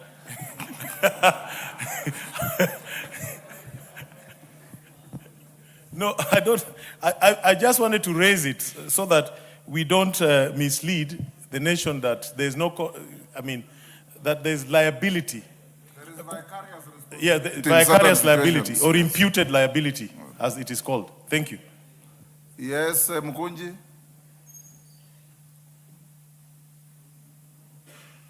Thank you. Thank you, Honourable Speaker. I also rise to agree with the sentiment shared by my colleagues. Honourable Speaker, I'm an often user of Thika Road, and that is where these cameras have been concentrated. And Honourable Speaker, I believe the whole process of establishing these cameras must be a process that involves this House and involves the public keenly. Because, Honourable Speaker, one day while I was coming from up country, around 8 p.m., I found cars slowing down seriously below 50 kilometers per hour, Honourable Speaker. And I was actually wondering what is going on. Only for my driver to receive a message the next day to pay 10,000 Kenya shillings, Honourable Speaker. And I would say that we need to agree that technology is the way to go when it comes to enforcement of our laws. But, Honorable Speaker, this is a process that must be keenly implemented and its procurement and establishment highly publicized so that, Honorable Speaker, we don't have tribes of the public getting into even accident just because, Honorable Speaker, there is establishment of technology. Thank you, Honorable Speaker. Oundo. Speaker, I didn't go to the law school, but I know there's a principle that, honestly speaking, will end up this arrangement punishing motor vehicle owners more than punishing those who commit the offense. As you clearly say, speeding is a human endeavor. Might not necessarily be a mechanical problem, but it's a human endeavor. And I want to give a very interesting case. Some years back, I was charged in Nakuru court for speeding. So when I went to the magistrate, being what I could do, I asked the prosecutor that who was driving the vehicle at the time you caught on the camera speeding. They said they did not know because the camera was unable to pick out the driver. And the magistrate agreed with me that the prosecutor was on a fishing expedition, so I was left scot-free. I fear that this is going to happen. And then, Honorable Speaker, a fine is a penalty for breaking the law. If you are purported to have broken the law, if you are not given a chance to mitigate so that appropriate punishment is meted out, would it not be unconstitutional to punish me unheard? It is not. Read the law. There are what we call instant fines in petty offenses that the offender need not go to court. Those are called misdemeanors in law. Honorable Speaker, for example... You are the lawmaker. Yeah. For example, Honorable Speaker, let's just look at a practical case. An ambulance speeding to take somebody to hospital. How would you treat the matter? On the other hand, I'm carrying an expectant lady who is just about to do it. I don't know what is to do it. I have to speed. So I need a chance to mitigate before I'm punished. All those exemptions are there in law. Yeah. So that's why we are saying this process, the way it is designed, is going to be extremely punitive and unfair to the people of Kenya, notwithstanding the fact that we need to enforce discipline on our roads. The amount of accidents we are having, the injuries that we are having can be avoided. But we need to find a more friendly and more people-focused approach to ensure that we deal with this malice once and for all. Thank you, Honorable Speaker. Yes, GK, can you, sorry, Mama Zamzam? Hold on, GK. Asante Mheshimiwa Spika. Mimi nashangaa nikiona viongozi wanatetea ile fine ya instant ambayo madereba ambao hawana uangalifu ndani ya barabara wanapewa. Mheshimiwa Spika, tumepoteza maisha mengi sana. Juzi na jana tumekuwa kwenye michezo kule Rwanda. Dereva hata ukimwambia nimechelewa mpira na kuambia hapana, kuna cameras, nikienda vibaya mimi ndio nitapigwa fine, watoto wangu watakosa chakula. Kwa hiyo Mheshimiwa Spika, sheria ni sheria, ukata mbele na nyuma, hamna cha hii wala hii. Na kisha nimesikia ndugu yangu mmoja akisema amempongeza mwenzake na akasema aliitwa chokora. Mheshimiwa Spika, wengine huwa na ile feeling, lakini mimi nataka kuambia hata Kasongo ambao wanamuita rais wetu wa ni Wathog. Kwa hiyo wao wakianza kuita watu majina, wewe tayari na wao pia kuitwa majina, wakae watulie. Lakini nikirudi kwa barabara lazima tuwe waangalifu, na hili ni jumba la kutunga sheria, lazima tuangalie sheria ambayo inaweza ikamkinga Mkenya kutokana na ajali za barabara. Asante sana Mheshimiwa Spika. Yes, GK. Thank you, Honorable Speaker. Honorable Speaker, the matter raised by members needs a bit of engagement with the ministry, but we need to ask ourselves what has occasioned this kind of intervention. Honorable Speaker, we are losing on average 5,000 lives every year. This is not something that we can take lightly. We are here expressing anger over the use of technology, knowing very well, honorable members, that the use of technology is the best international practice all over the world. The use of technology replaces the roadblocks and the use of police officers on our road. Honorable Speaker, Yes, what's the point of order? Is it point of order or point of information? What is out of order? It's a point of information. Does he want information? That's okay, Honorable Speaker. Mr. Speaker, I must inform the Honorable Chair for Transport that members are not against any enforcement of any traffic rules. And in fact, we as members are part of forming the laws that govern traffic in this country. However, Mr. Speaker, the chairperson is not in order to refer to international practice, because what is occasioning traffic zones in Kenya is places where government has not been able to put infrastructure up to and including overhead crossing bridges. So we find ourselves in a situation where an international highway, where standard speed would be around 110 kilometers, is reduced to 50 kilometers per hour, giving a perfect example of Mackenzie, near Thika, just past Thika at Del Monte, on an international highway, the Great North Road, limited to 50 kilometers per hour, Mr. Speaker, without any road sign showing where the speed limit zone starts and where it ends. So, Mr. Speaker, this parliament is not against international standards and international practice in traffic. It is to tidy up that the laws that leave parliament are implemented in a way that is not offensive to the users of these roads, Mr. Speaker. I thank you. Do you want to be informed again by member for Molo? That's okay, Honorable Speaker. It's okay. But Honorable KJ was not informing. I think he did something different. He was debating. He was debating. I hope. Thank you, Honorable Speaker. Honorable Speaker, the chair did say that we are angered by use of technology. And I find offense in those words. What we are saying, Honorable Speaker, and you rightly put, where the mistake has been committed by the owner of the vehicle, let the fine be on the owner of the vehicle. Where the offense has been committed by the driver, let the fine be on the driver.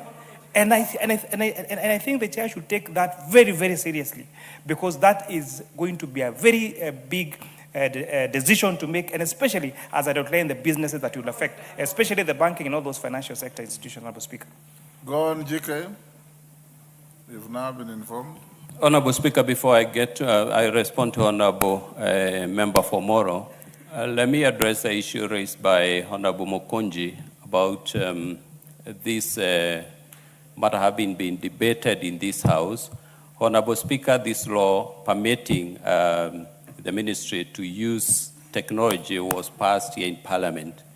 And we all debated and agreed that the use of technology is the best way forward to address the many deaths that we are experiencing on our roads. We have had many special motions GK, in this House. Chairman, if you listen carefully, there are just about 2-3 categories of concerns. Number one is that the speed cameras you put on the highways must be visible and must be relevant to the situation. So there is not a continuous speed limit on the highway. There are speed limits where there is need for extra caution and care. That's what I've picked from your colleagues. Number two is the point raised by Kimana and Karoli Omondi. When do you apportion personal responsibility to a driver and vicarious responsibility to the owner of the vehicle? That is the second point. The third point raised by several members is that having passed the law is not enough. You must continue with public awareness and public education. Given what you are saying, then an unacceptable number of people were losing on the roads. So if I was in your place, which I'm not, you should be addressing those 3 points. Well guided, Honorable Speaker. Yes, Mukunji, what is it? For this law to work for the people of Kenya, Honorable Speaker, we should have at least 3 months of continuous information on phones so that people That can is know. methodology. Let Yes. him answer. Thank That's you. methodology. The principle is the same. Honorable Speaker, I don't want to overdwell on Honorable Mukunji's point, but the ministry indeed engaged in that exercise, and it was actually more than 3 months. I remember they started sending messages to us to alert us that the use of instant fines through technology would be employed, which is what is happening.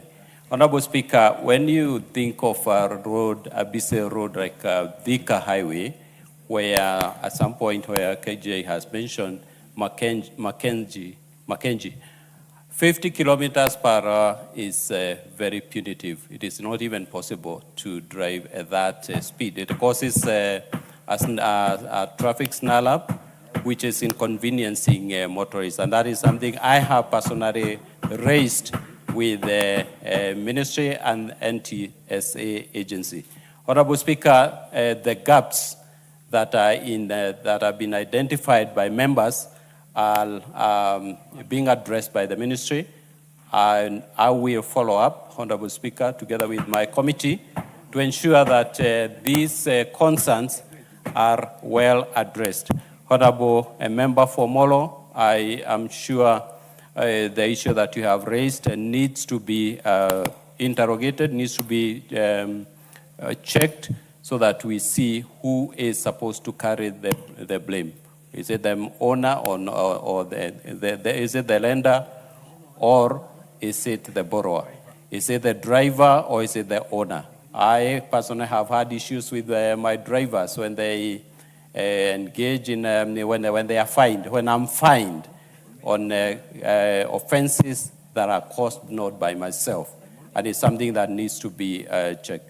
Honorable Speaker, if you allow me, I will again go back to the ministry and ask them to address these very important concerns. Thank you, Honorable Speaker. Thank you, honorable members. In the Speaker's Gallery, I acknowledge Starehe Boys Center from Starehe constituency, Nairobi.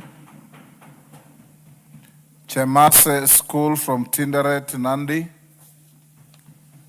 In the public gallery, we have Kariobangi North Primary School from Embakasi North, Nairobi.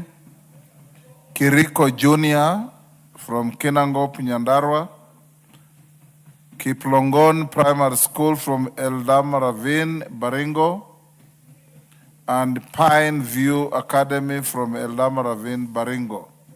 Honorable members, on my behalf and on behalf of the House, we welcome the students, their teachers, and those accompanying them to the House of Parliament. That ends statement hour. We now call the next order. Clerk. Order number 8, the Trade Description Amendment Bill, National Assembly Bill number 42 of 2026, first reading. A bill for an act of parliament to amend the Trade Description Act and for connected purposes. Next. Order number 9, the Legal Metrology Bill, National Assembly Bill number 43 of 2026, first reading. A bill for an act of parliament to make provisions for the manufacture, sale, and use of weighing or measuring equipment in trade, health, safety, law enforcement, environmental protection, and sale of goods, and for connected purposes. Order number 10, the Kenya Economic Zones Bill, National Assembly Bill number 46 of 2026, first reading. A bill for an act of parliament to provide for the establishment and declaration of special economic zones and export processing zones, to establish the Kenya Economic Zones Authority, to provide for the promotion and facilitation of global and local investors, the development and management of enabling environment for such investments, and for connected purposes. Now go to order number 14. Order number 14, motion, consideration of a petition on the management of hemophilia and other bleeding disorders. Dr. Nyikal. Thank you, Mr. Speaker, for this opportunity to report on this petition. Honourable Speaker, I beg to move that this House adopts the report of the Departmental Committee on Health, a report on public petition number 001 of 2026 on the management of hemophilia and other bleeding disorders in Kenya, laid on the table of the House on Tuesday, 23rd of June 2026. Honorable Speaker, public petition number 021 of 2025 was submitted by Mr. James Cargo, Treasurer of Hemophilia Association of Kenya, on behalf of hemophilia patients across the country and was tabled in the National Assembly on the 8th of March 2026. The petition was referred to the Departmental Committee on Health for consideration. Mr. Speaker, the petition highlights the significant burden of hemophilia in Kenya.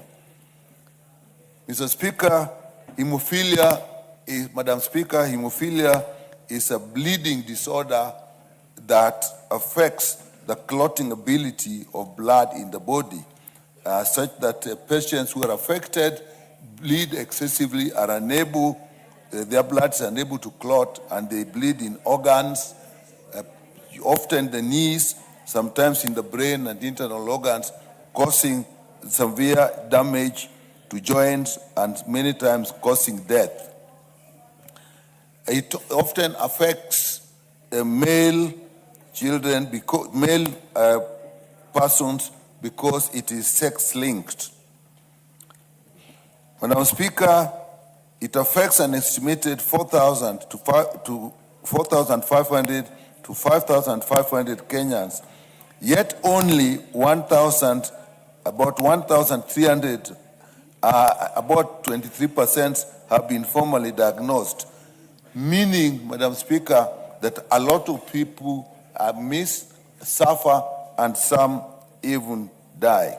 Madam Speaker, this is a disease that is challenging in treatment because I've said many are not diagnosed. It is expensive to treat, and the treatment centers are few in the country. And it's also extremely expensive to manage. Currently, it is through donor support that most people get management and care through the World Federation of Hemophilia.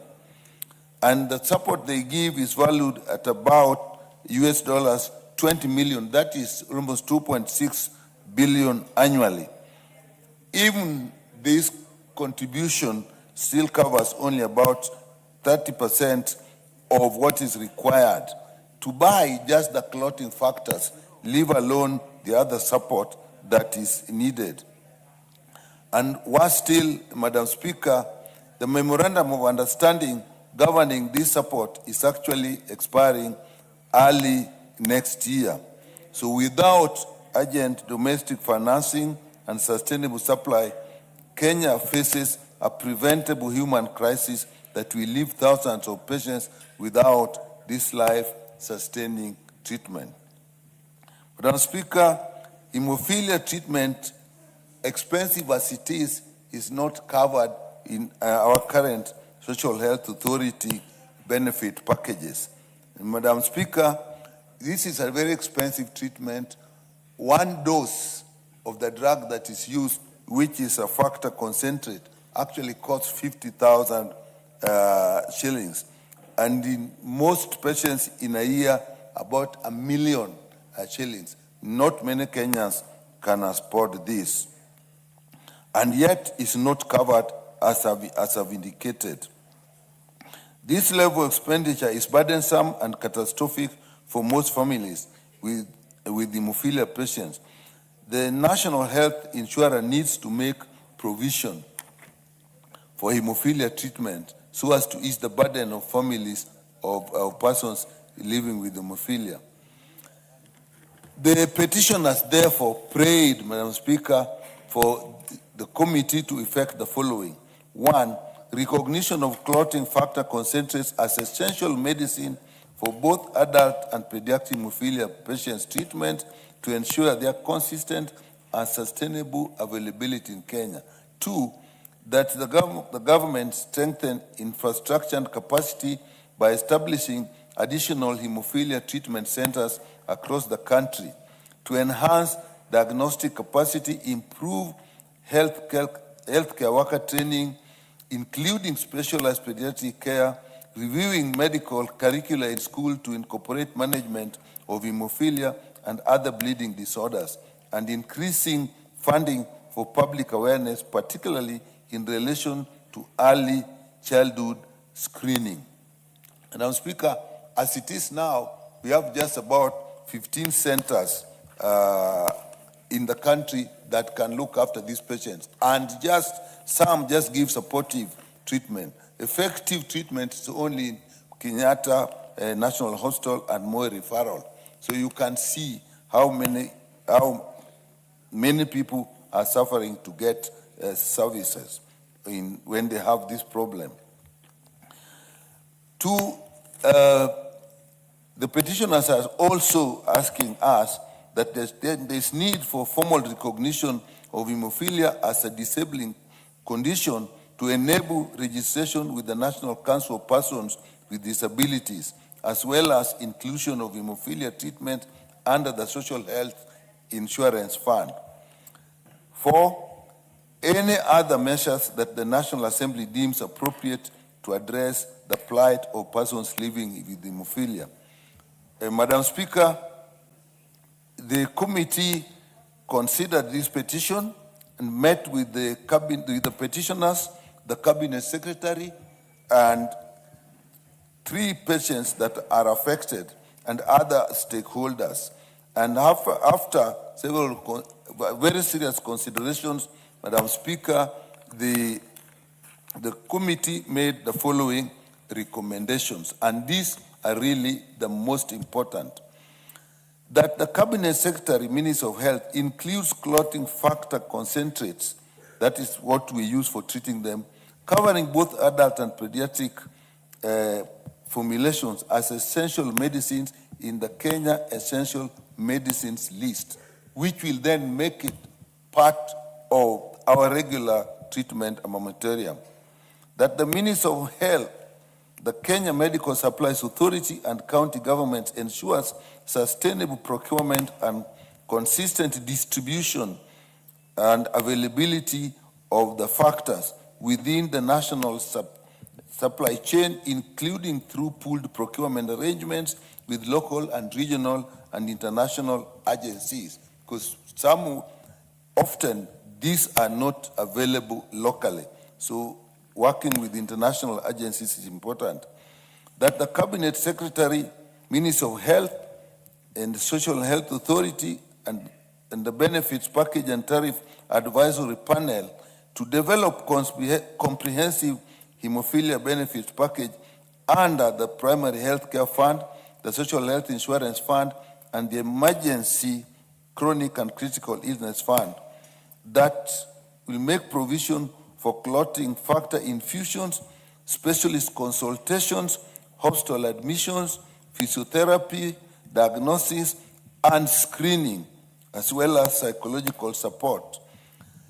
Screening is particularly important because diagnosed early, these patients can actually be supported and avoid disabilities and even death. That the Minister of Health and the National Board for Social Protection recognizes hemophilia patients and their caregivers as vulnerable persons and affords them the necessary social assistance and social care pursuant to the Social Protection Act number 12 of 2025. Madam Speaker, it is important that these patients with this chronic illness, often debilitating, benefit from social protection just like other people.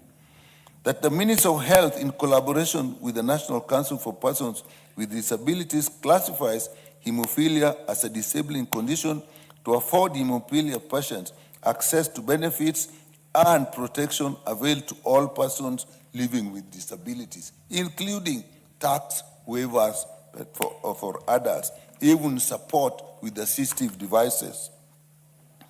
That the Minister of Health, in collaboration with the county government, established additional fully fledged hemophilia treatment centers with trained clinical staff, diagnosis capacity, and reliable access to clotting factor concentrate, which is key in their management.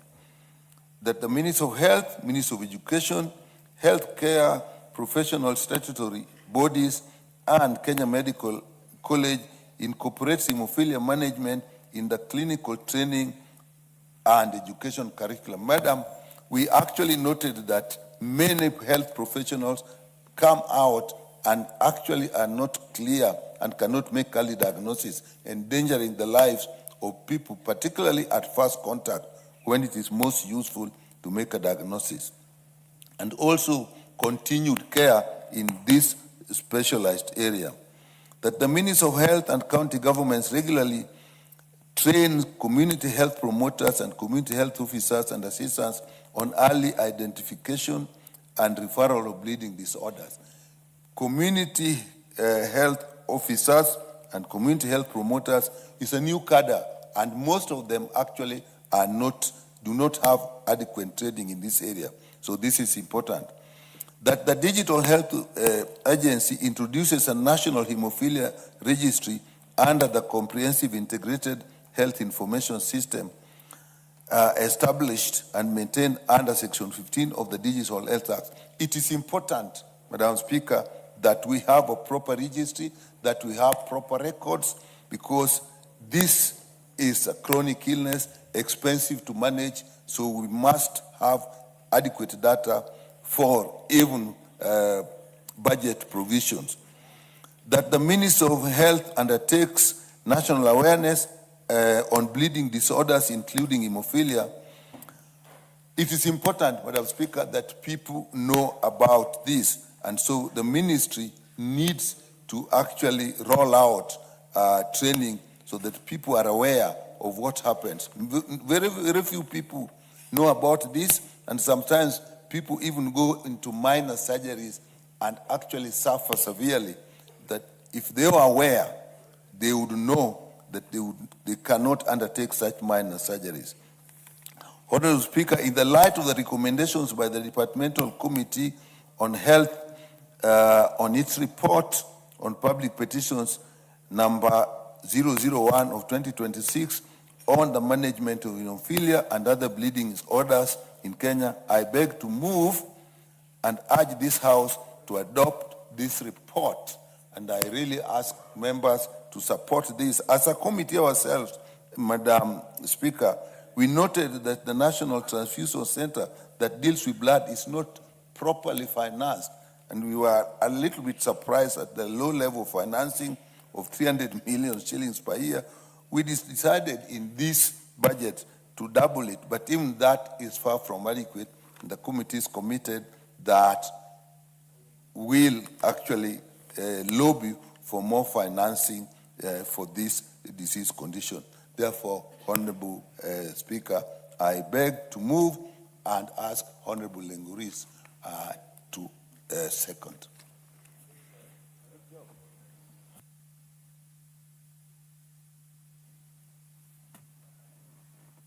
Yes, proceed.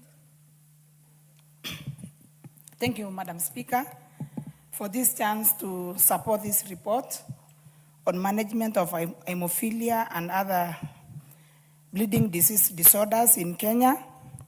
Madam Speaker, from the report from the Committee of Health, we can hear that this is a very fatal disease, Madam Speaker, that is a life-threatening. Madam Speaker, this is a disease that's characterized by severe bleeding that comes at any time. We have also heard from the report, Madam Speaker, that we have a big challenge in the country in the management of this disease. This is a disease that needs very urgent treatment when it comes. And from the report, Madam Speaker, we can identify that there are also challenges in the treatment centers in the country.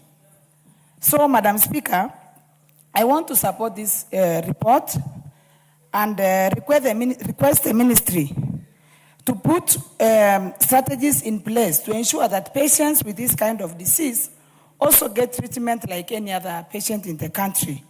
Also to ensure that access of treatments and also improving or increasing the treatment sites in the country is one of the most urgent things that the ministry will need to do.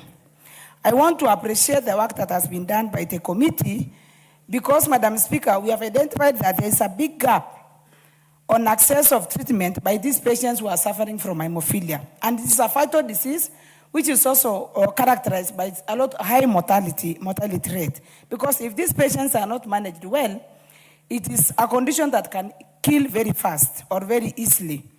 So I will urge the Ministry of Health to follow the recommendations, the outlined recommendations by the committee, this committee, to be able to establish centers that can take care of these patients.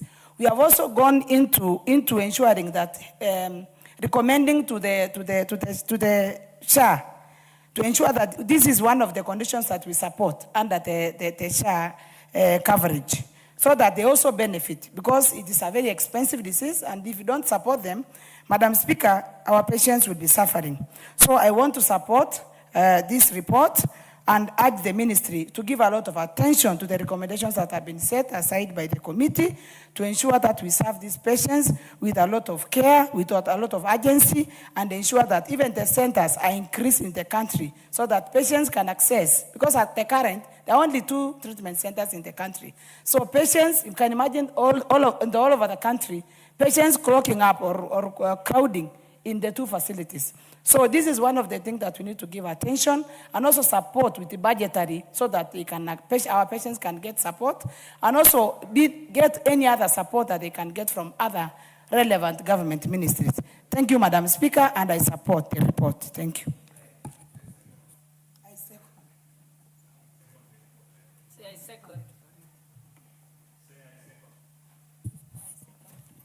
I said already, I second. Honorable members, I now propose the question that this House adopts the report of the Departmental Committee on Health on its consideration of the public petition number 01 of 2026 and regarding the management of hemophilia and other bleeding disorders among the patients and children in the country, laid on the table of this House on Tuesday, 23rd June 2026. Honorable members, before I open it for debate, allow me to recognize the presence of Eldoret Achiever School from Kapseret constituency, Uasin Gishu County, who are seated in the public gallery.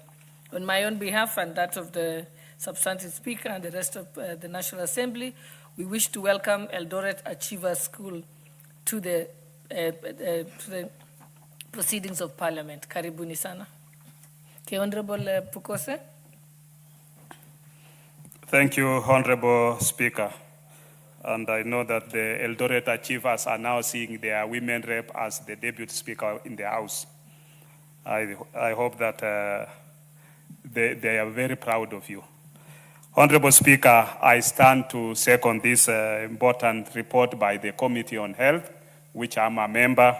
Honorable Speaker, hemophilia, for those who don't understand, is a genetic inherited disease that affects mainly male, and women are the carriers. So you find that this is a bleeding disorder. There is failure of the clotting factors to, once somebody is injured or gets a cut, those clotting factors, there are 2 types. You are talking of type A and type B. And you have clotting factor 8 and clotting factor 9, which makes when you are cut, you find that your blood can now be able to clot. So that factor is missing in the inheritance. And once it misses, then when you get cut, you will find that these people bleed. They bleed seriously. And at times, Honorable Speaker, you will find that maybe a boy is taken for circumcision without people knowing. And once he's circumcised, you will find that this child will bleed to death or even gets injured. You will find that the hemophilias are exposed. They might even just be traumatized. Through trauma, they get injured, maybe any part of the body, and the bleeding is that serious. So, Honorable Speaker, normally in the hospital we have trained hematologists who handle them. And you'll find that these trained hematologists give them the factor concentrates. This is what is missing in their blood, so that their blood can be able to clot. And these factor concentrates, they are not available locally. They are imported. Kenya does not manufacture factor concentrates. They are imported from outside. And this is a very expensive venture, because apparently, since the Ministry of Health does not provide for them, you have an NGO that has been supporting through donor funding. And this donor funding has been supporting by purchasing these factor concentrates. And therefore, once the donor funding is now going to stop, then you have these Kenyans exposed. You have these Kenyans not having factor concentrates. You have these Kenyans not able to, Honorable Speaker, they are not able to import that factor concentrate. You'll find that it's the donors the donors who are importing them and supplying to various facilities. Kenyatta National Hospital, Department of Hematology under Professor Mwanda is the one which has been supporting them, and other hematologists throughout the country. So you'll find that, Honorable Speaker, once the factor concentrates are not imported, then these Kenyans are exposed. It means once they get a cut, there is nobody who will be able to assist them. You will find that these factor concentrates are given on regular basis, maybe twice or even 3 times in a week. And as Honorable Nyikal put it, one bottle of the factor concentrate is costing 50,000. So you can imagine 50,000 times 2 times 3, that is around 150,000 per week. Times 4, you'll find that you are talking of an enormous figure which they cannot be able to afford. So what we are asking the ministry is, as per the recommendations which we made, can we have it under SHA? Can we have it also being part and parcel of our medical system, so that when you go to KEMSA, it's available and it's be able to be supplied to those centers where we are able to treat cases of hemophilia. With those few remarks, Honorable Speaker, I want to support the recommendations of the committees and hope that the Ministry of Health will be able to act on them. Thank you, Honorable Speaker. The Honorable Martin Owino, Member for Ndiwa.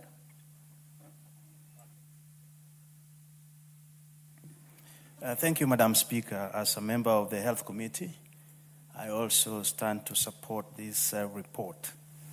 And thank also James Cargo and the hemophilia team for petitioning the Parliament to take consideration of this life-reducing disease.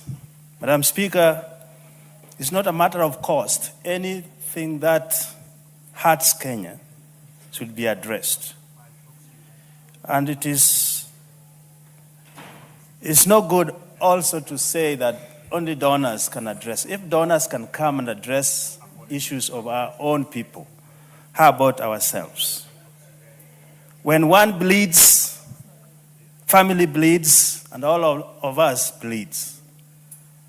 So as the chair said, we need first of all to recognize these clotting factors concentrate into our medicine essential kits so that they can be brought together with primary health care medicine.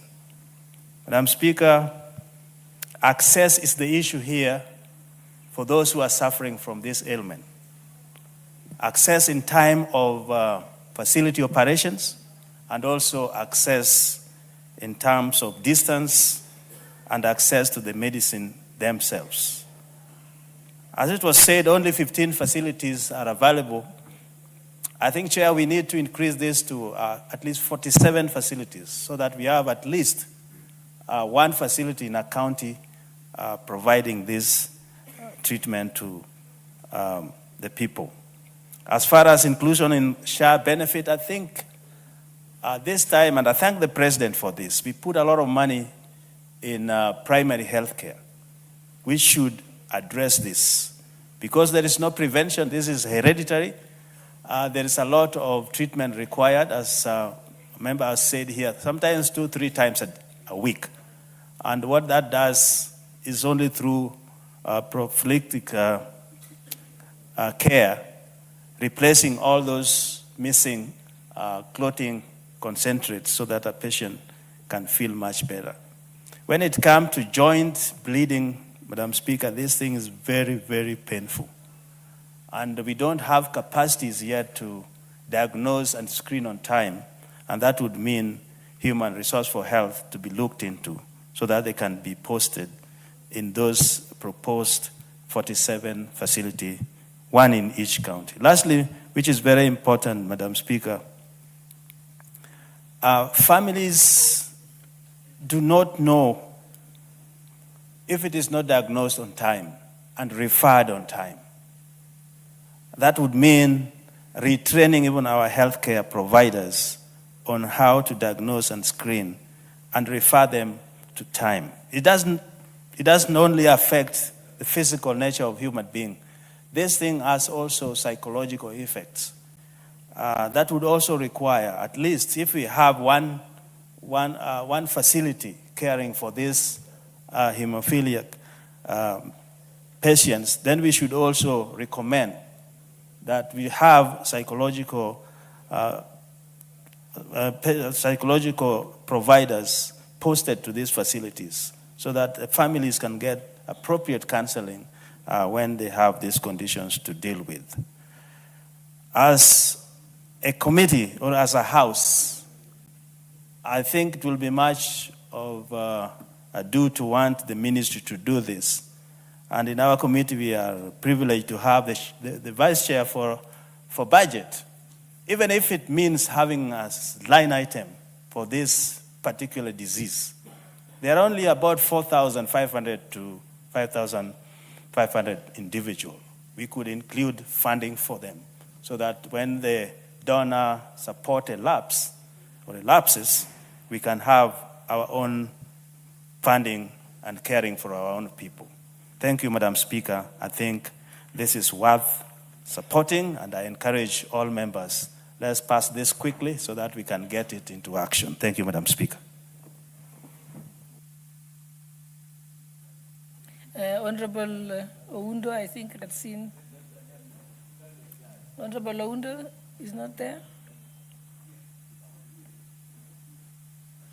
You're number one on the list and you're not here yet. Yes, Honorable Member for Nyeri, I'll come to you next.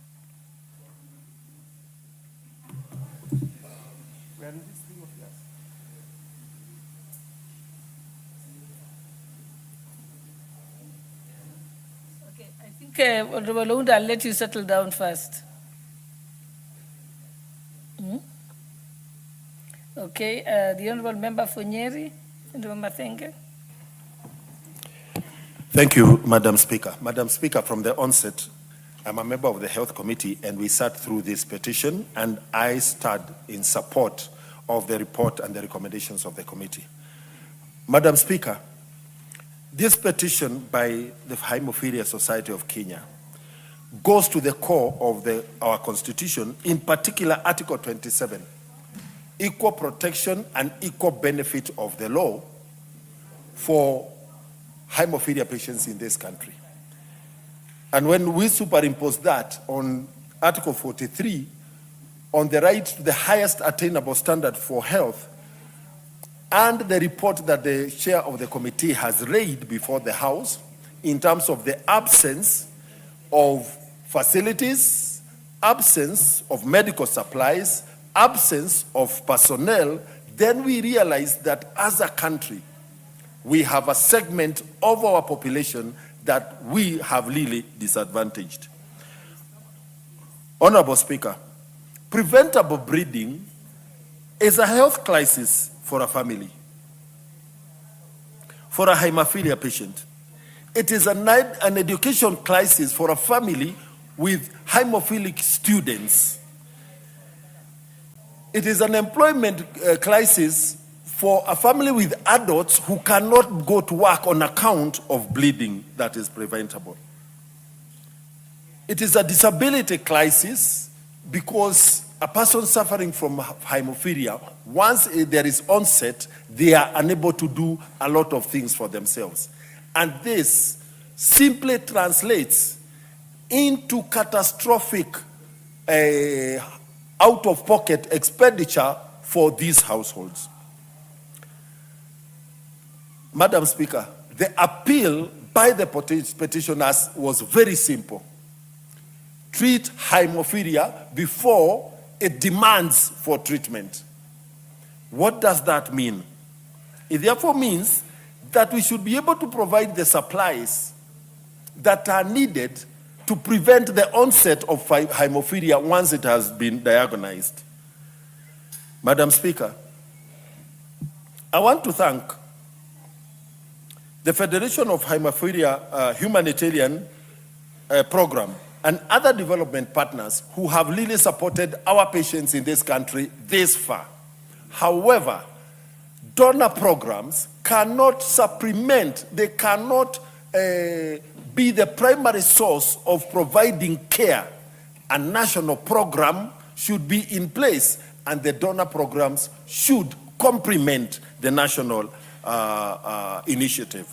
Honorable Speaker, with the coming in of the ECCIF fund, hemophilia squarely fits within the conditions that should directly benefit under ECCIF. For this to happen, we need hemophilia to be expressly named with clearly defined service packages, medicines, and tariffs under ECCIF. Secondly, the transition from the other funds into ECCIF for hemophilia patients must be simple and clear. Madam Speaker, what does it mean if we could grant, if this country can grant the plea of the Hemophilia Society of Kenya? One, we would reduce emergency admissions.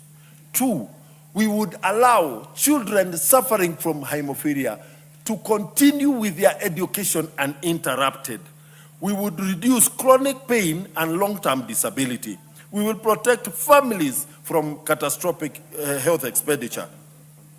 Early diagnosis, clotting factor replacement therapy, prophylaxis, and a national registry are very low-lying fruits for this country. Madam Speaker, I urge this House to support the report of the committee and support its speedy implementation. Thank you, Madam Speaker. The Honorable Zamza, member for Mombasa. Asante sana Mheshimiwa Spika, na mimi niweze kuunga kamati ya afya mkono kwa kuweza kuleta mjadala hapa bungeni. Mheshimiwa Spika, Mheshimiwa Spika, hemophilia ni ugonjwa ambao unagandisha damu, ambapo kwamba utaona mtoto ama mtu akikatwa kidogo damu inamwagika kwa wingi. Mheshimiwa Spika, huu ugonjwa ni ugonjwa ambao ni wa kurithi kutoka kwa mzazi, na Mheshimiwa Spika, ugonjwa huu kutibiwa peke yake inachukua gharama kubwa sana. Unaona hata ile kutibu mtoto mdogo ni 50,000 mpaka 100,000, 150,000. Kwa mtu mzima ni 300,000. Mheshimiwa Spika, ugonjwa hauchagui maskini ama tajiri. Mheshimiwa Spika, kwa hiyo mimi ningependa kuweza kumunga mkono ndugu yangu ambaye ameleta hii bila hapa bunge, kusema kuwa huu ugonjwa unafaa utiliwe maanani katika taifa na bajeti ya Kenya. Mheshimiwa Spika, ili tuweze kupata katika mahospitali yetu, manake hawa wagonjwa kama hawa, hospitali ambayo inatibiwa hapa Kenya unapata ni hospitali 2 peke yake, wakati ambapo wagonjwa wako sehemu zote za Kenya. Mheshimiwa Spika, na mtu anaweza akapata jeraha, ama kwa mtoto mdogo anaweza kutairiwa ukaona anamwaga damu mingi sana mpaka kupelekea kifo. Mheshimiwa Spika, kwa hiyo kuna mahitaji gharama kubwa sana kuweza kupata huduma ya afya katika sehemu zote Kenya. Kisha pia katika SHA waiweke kuwa hiyo katika magonjwa ambao ni yale magonjwa ya dharura na ni magonjwa ambayo ni yale magonjwa mazito kama vile wanavyoweka high blood pressure, ugonjwa wa sukari. Pia hii iwekwa katika ile msururu, Mheshimiwa Spika, ili hawa watu kupika pale hospitali waweze kuangaliwa kwa uangalifu, Mheshimiwa Spika. Kwa hiyo mimi niweze tu kusema mmefanya jambo la maana sana. Huu ugonjwa vile ninavyosema hauchagui, na mtu anaweza kuwa pengine amedungwa hata sindani ama amekatwa na kijembe, unapata damu inamwaika nyingi na mtu hajui kama kwa mfano ana huo ugonjwa, Mheshimiwa Spika. Kwa hiyo huu ugonjwa ni ugonjwa ambao watu wengi hawana ufahamu nao. Mtu anaweza kuona tu mtoto ana overbleed akafikiria pengine ni kitu cha kawaida, kumbe ni ule ugonjwa wa hemophilia, Mheshimiwa Spika. Kwa hiyo mimi napenda kuunga mkono na niseme mahospitali yetu ndani ya Kenya tupate madaktari kila sehemu na waweze kupata mgao wa kuweza kukabili ugonjwa huu, Mheshimiwa Spika, kwa sababu ni ugonjwa ambao unachukua pesa nyingi sana kuweza kuutibu, Mheshimiwa Spika. Na mimi niseme hata nikipata pale Makadara Hospital tukapata daktari na SHA ikaweza kusimamia vizuri, Mheshimiwa Spika, kama mama kaunti wa Mombasa, naweza nikashukuru sana. Manake wagonjwa wengi hawajui kuna maradhi ambayo yanatokea na hawajui kuwa maradhi haya ni kitu fulani. Kwa hiyo kama kuokoa maisha ya mtu, ni madaktari lazima wawe karibu na hospitali zetu ziweze kutoa haya matibabu ama hizi services za hawa wagonjwa, Mheshimiwa Spika. Kwa hayo nashukuru sana. Before we go to the next speaker, I want to recognize the presence of Kambiamoto School from Rongai constituency, Nakuru County, and also Kisanana Primary School from Mogotio constituency, Baringo County, who are seated in the speakers gallery. We welcome you to the presence of Parliament. Asante.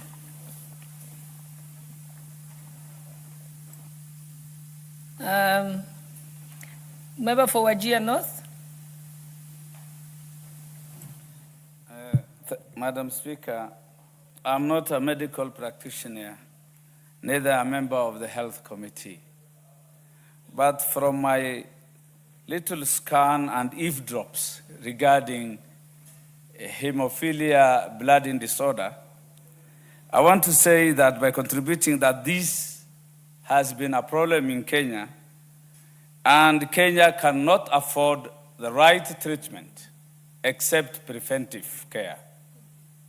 The treatment of hemophilia bleeding disorder requires serious technologies, advanced technologies of replacement of bone marrow and some other things, which Kenya is really ill-equipped.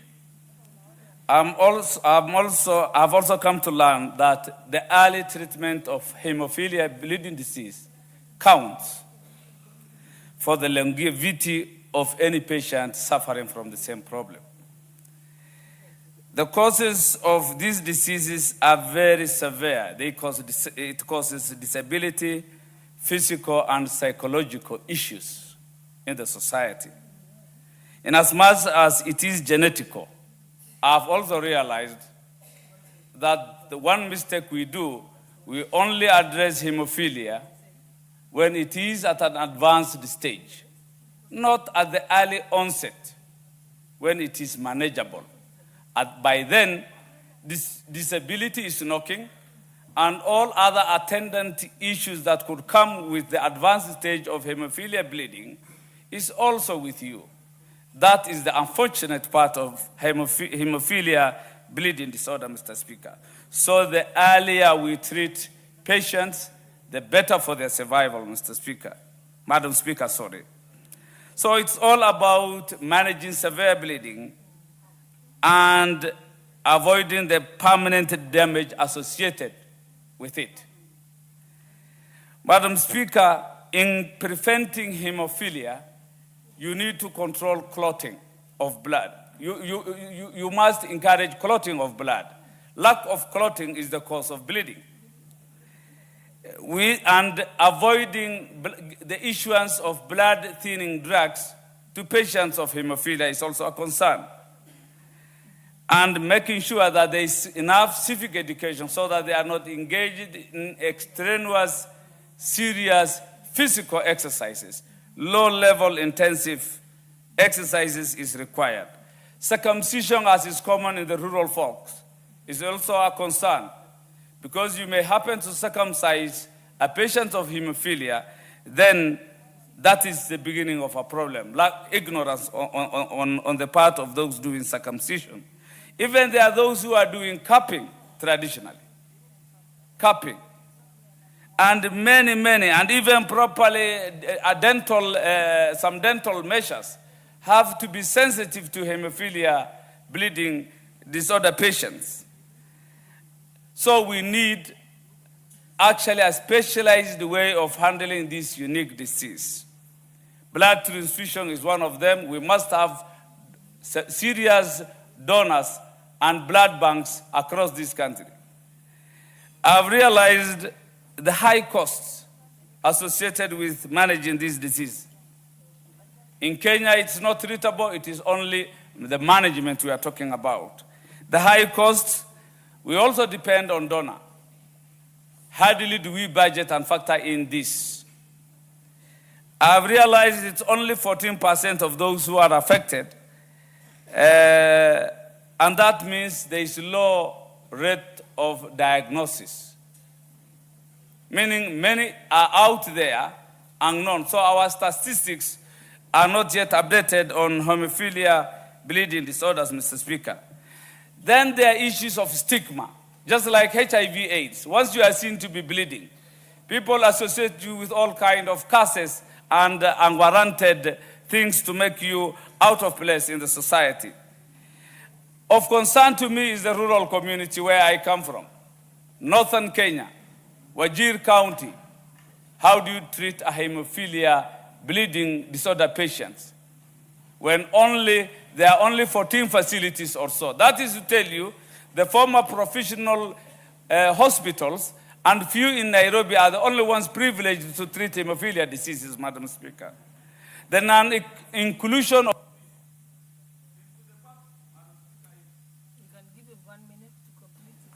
Madam Speaker, my concern is the rural communities, which is largely the representation of Kenya, that cannot treat hemophilia bleeding diseases.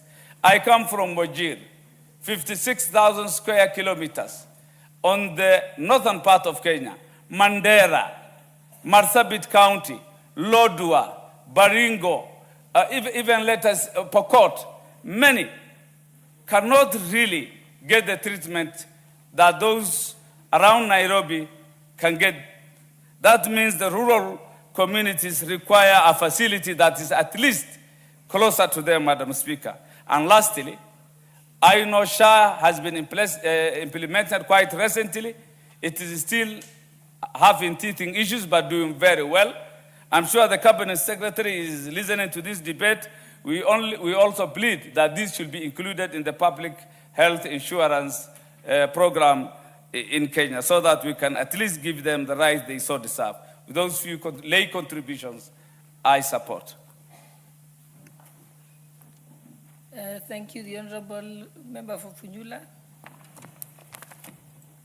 Thank you, Honorable Speaker. Let me also join my colleagues and the rest of Kenyans supporting this petition and the report on the petition that was submitted by Mr. James Kago, the Treasurer of the Hemophilia Association of Kenya. Honorable Speaker, we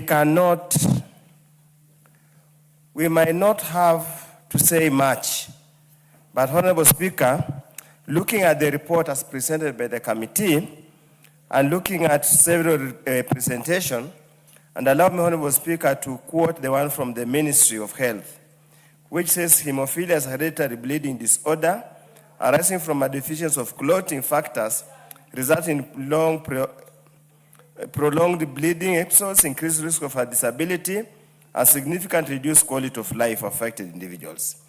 However, Honorable Speaker, there are 3 or so telling issues here that raises a lot of concern. One is the lack of specialized medical facilities that can diagnose and treat the condition. That's number one. Number two is the chilling fact that the treatment of this disorder is not covered in the Social Health Authority program. Those two issues are really chilling issues. Honorable Speaker, we pride ourselves, we have talked endlessly how we intend to achieve universal health care. These kind of medical conditions, being rare as they are, and being complicated as they are, and I have it from Dr. Nyikal, that the condition is not treatable, it is only managed. So it needs to be managed in an orderly manner. Honorable Speaker, it's also on record that it is costly to manage this condition because you never know when it will hit and you do not know how long somebody will bleed because the clothing that normally happens to stop further bleeding is the cause of this matter. Honorable Speaker, I also now want to address the committee observations and recommendations, which are fairly elaborate, and being not a medical doctor, I don't want to go into matters, that is not my forte, but only to note a few issues that have been highlighted by the committee. That number C, for example, paragraph 56C, the committee recommends the Cabinet Secretary, Minister of Health, and the Social Health Authority, and the Benefits Package and Tariffs Advisory Panel to develop comprehensive hemophilia benefits package under the Primary Health Care Fund, the Social Health Insurance Fund, and the Emergency Chronic and Critical Illness Fund. Honorable Speaker, this is where we can start this debate. However, Honorable Speaker, in all subsequent or the successive budgets, national budgets, appropriation bill, we has always come out very clear that both the primary health care component fund and the emergency chronic and critical illness fund is grossly underfunded. Grossly underfunded. It therefore means that even this recommendation and the prayer can only be for soothing the soul of the patients, but we need to find ways and means of making it a reality. Honorable Speaker, the second recommendation that is also important is the issue that the Ministry of Health and the county governments regularly trains community health promoters and community health officers and assistants on early identification and referral of bleeding disorders. Honorable Speaker, in many counties, CHPs are underfunded, are underprovided, they're underenumerated to an extent that even additional training will not assist them much. So therefore, Honorable Speaker, all that we are saying at the end of the day is that we must find ways and means of making available funds to treat this unique condition that is hereditary, and I have been told by Dr. Nyikal that it seems to affect mostly male species, and that's why we always say the boy child and the male child is an endangered species in this country. We need to continuously pray. Finally, Honorable Speaker, I'd like just ask one.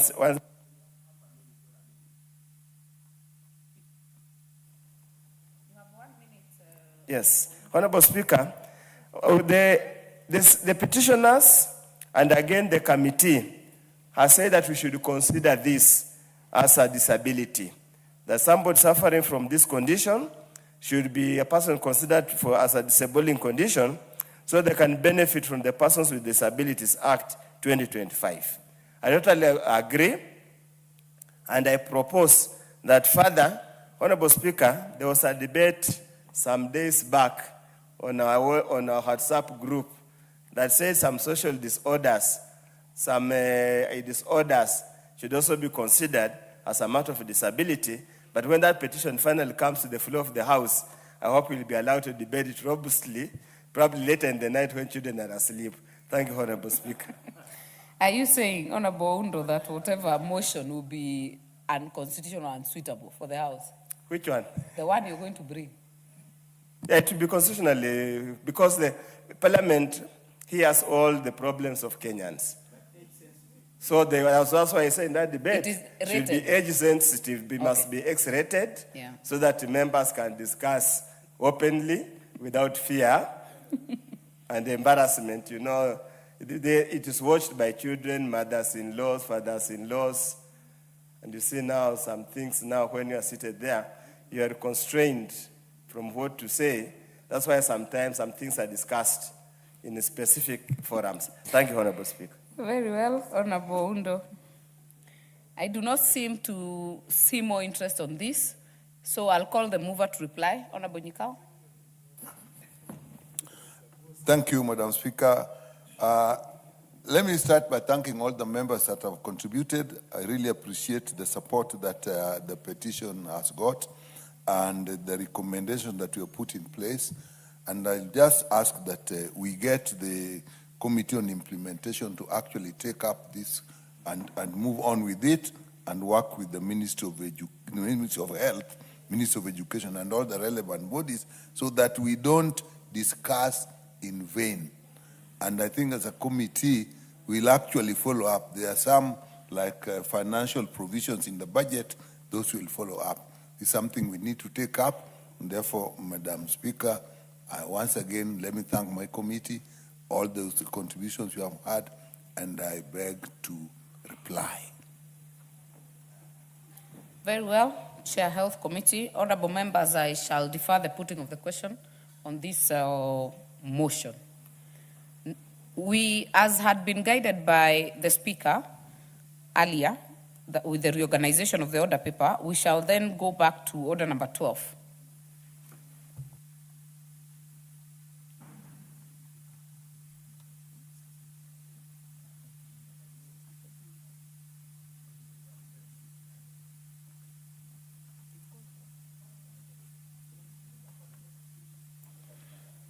Honorable members, in the Speaker's gallery, we have the members of the Hemophilia Association.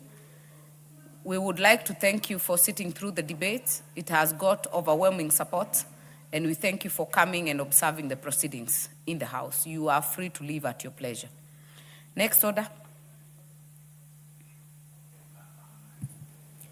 Order number 12, the County Assembly Services Amendment Bill, Senate Bill number 34 of 2023. Second reading. I do not see the chairperson for the Departmental Committee on Labor, so this shall be deferred.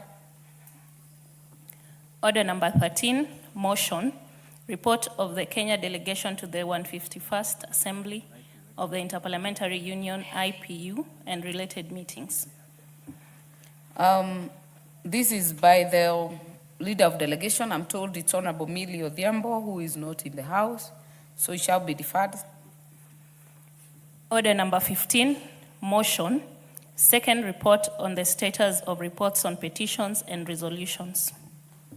This is by the chairperson, Committee on Implementation, that is Honorable Member for Budalangi, who is also not in the House.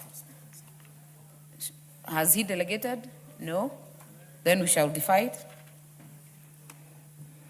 Order number 16, motion, consideration of a petition regarding the proposal to amend the Consumer Protection Act.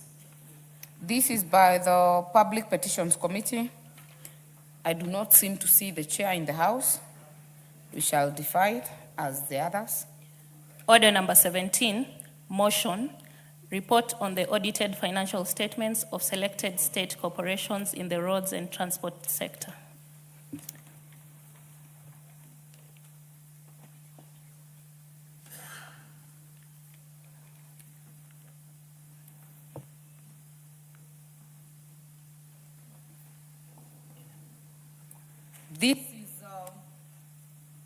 This is by the chairperson, Public Investments Committee on Commercial Affairs and Energy. Is the chair in the House? If not, we defer it. Order number 18. Hold on, before the next order, Majority Leader. Thank you very much, Honorable Speaker. In the absence of the chair, I would like to reply.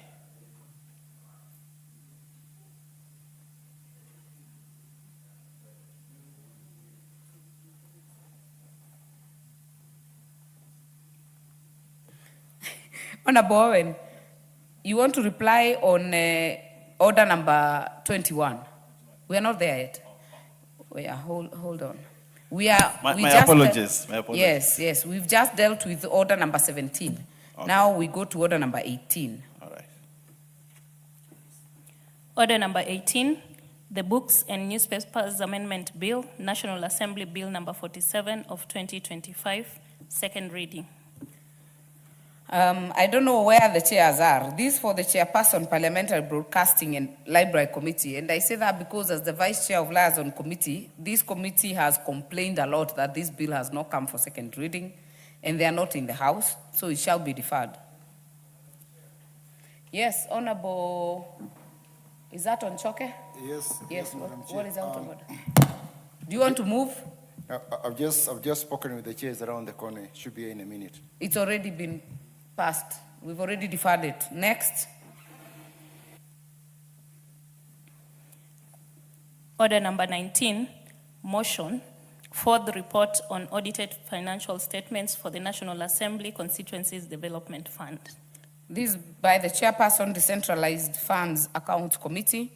Again, not in the House, shall be deferred. Next order. Order number 20, the County Library Services Bill, Senate Bill number 40 of 2024, second reading. The chairperson, Departmental Committee on Sports and Culture, not in the House, shall be deferred. Next order. Order number 21, the Business Laws Amendment Bill, Senate Bill number 51 of 2024. This is under the leader of the majority, still on second reading. I do not see any interest for debate, so I shall call Honorable Owen Bayer to reply. Thank you very much, Honorable Speaker. Honorable Speaker, in reply from the majority side, Honorable Speaker, we'd like to say that we need to create a good and conducive environment for doing business in this country.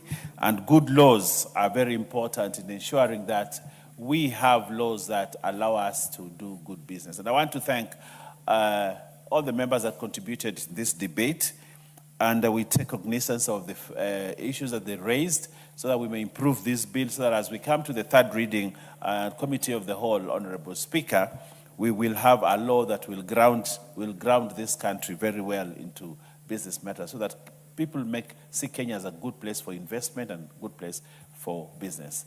I reply. Very well. Honorable members, for obvious reasons, I shall defer the putting of the question on this. Next order. Order number 22, the Competition Amendment Bill, National Assembly Bill number 4 of 2026. This for you, Majority Leader. We are on second reading and there is no more interest for debate. Could you reply? Yes, Honorable Speaker, I beg to reply on the Competitions Amendment Bill, National Assembly Bill number 4 of 2026, and say this, Honorable Speaker, the competition law has been in existence in this country, and it is time that we amend it. And I want to, on this point, thank all the members that contributed to make sure that the competitions bill act is amended to make it more effective, so that it can be in tandem with the business environment that we have. The business laws, Honorable Speaker, and the Competitions Amendment Bill, both, Honorable Speaker, are in a way trying to midwife this country into the next level of development, especially in business. And therefore, I want to say thank you. We take cognizance of the matters that arose and the members that brought out the issues, and we will make this a better bill as we move to the to the Committee of the Whole, and we look forward to a robust debate in the third Committee of the Whole, so that we amend it and make sure that it is a good law. I reply, Honorable Speaker. Very well. I shall defer the putting of the question on this to the next appointed time. Honorable members, order. Honorable members, in the time being 5:17 p.m., this House stands adjourned until Wednesday, tomorrow, 29th July 2026 at 9:30 a.m.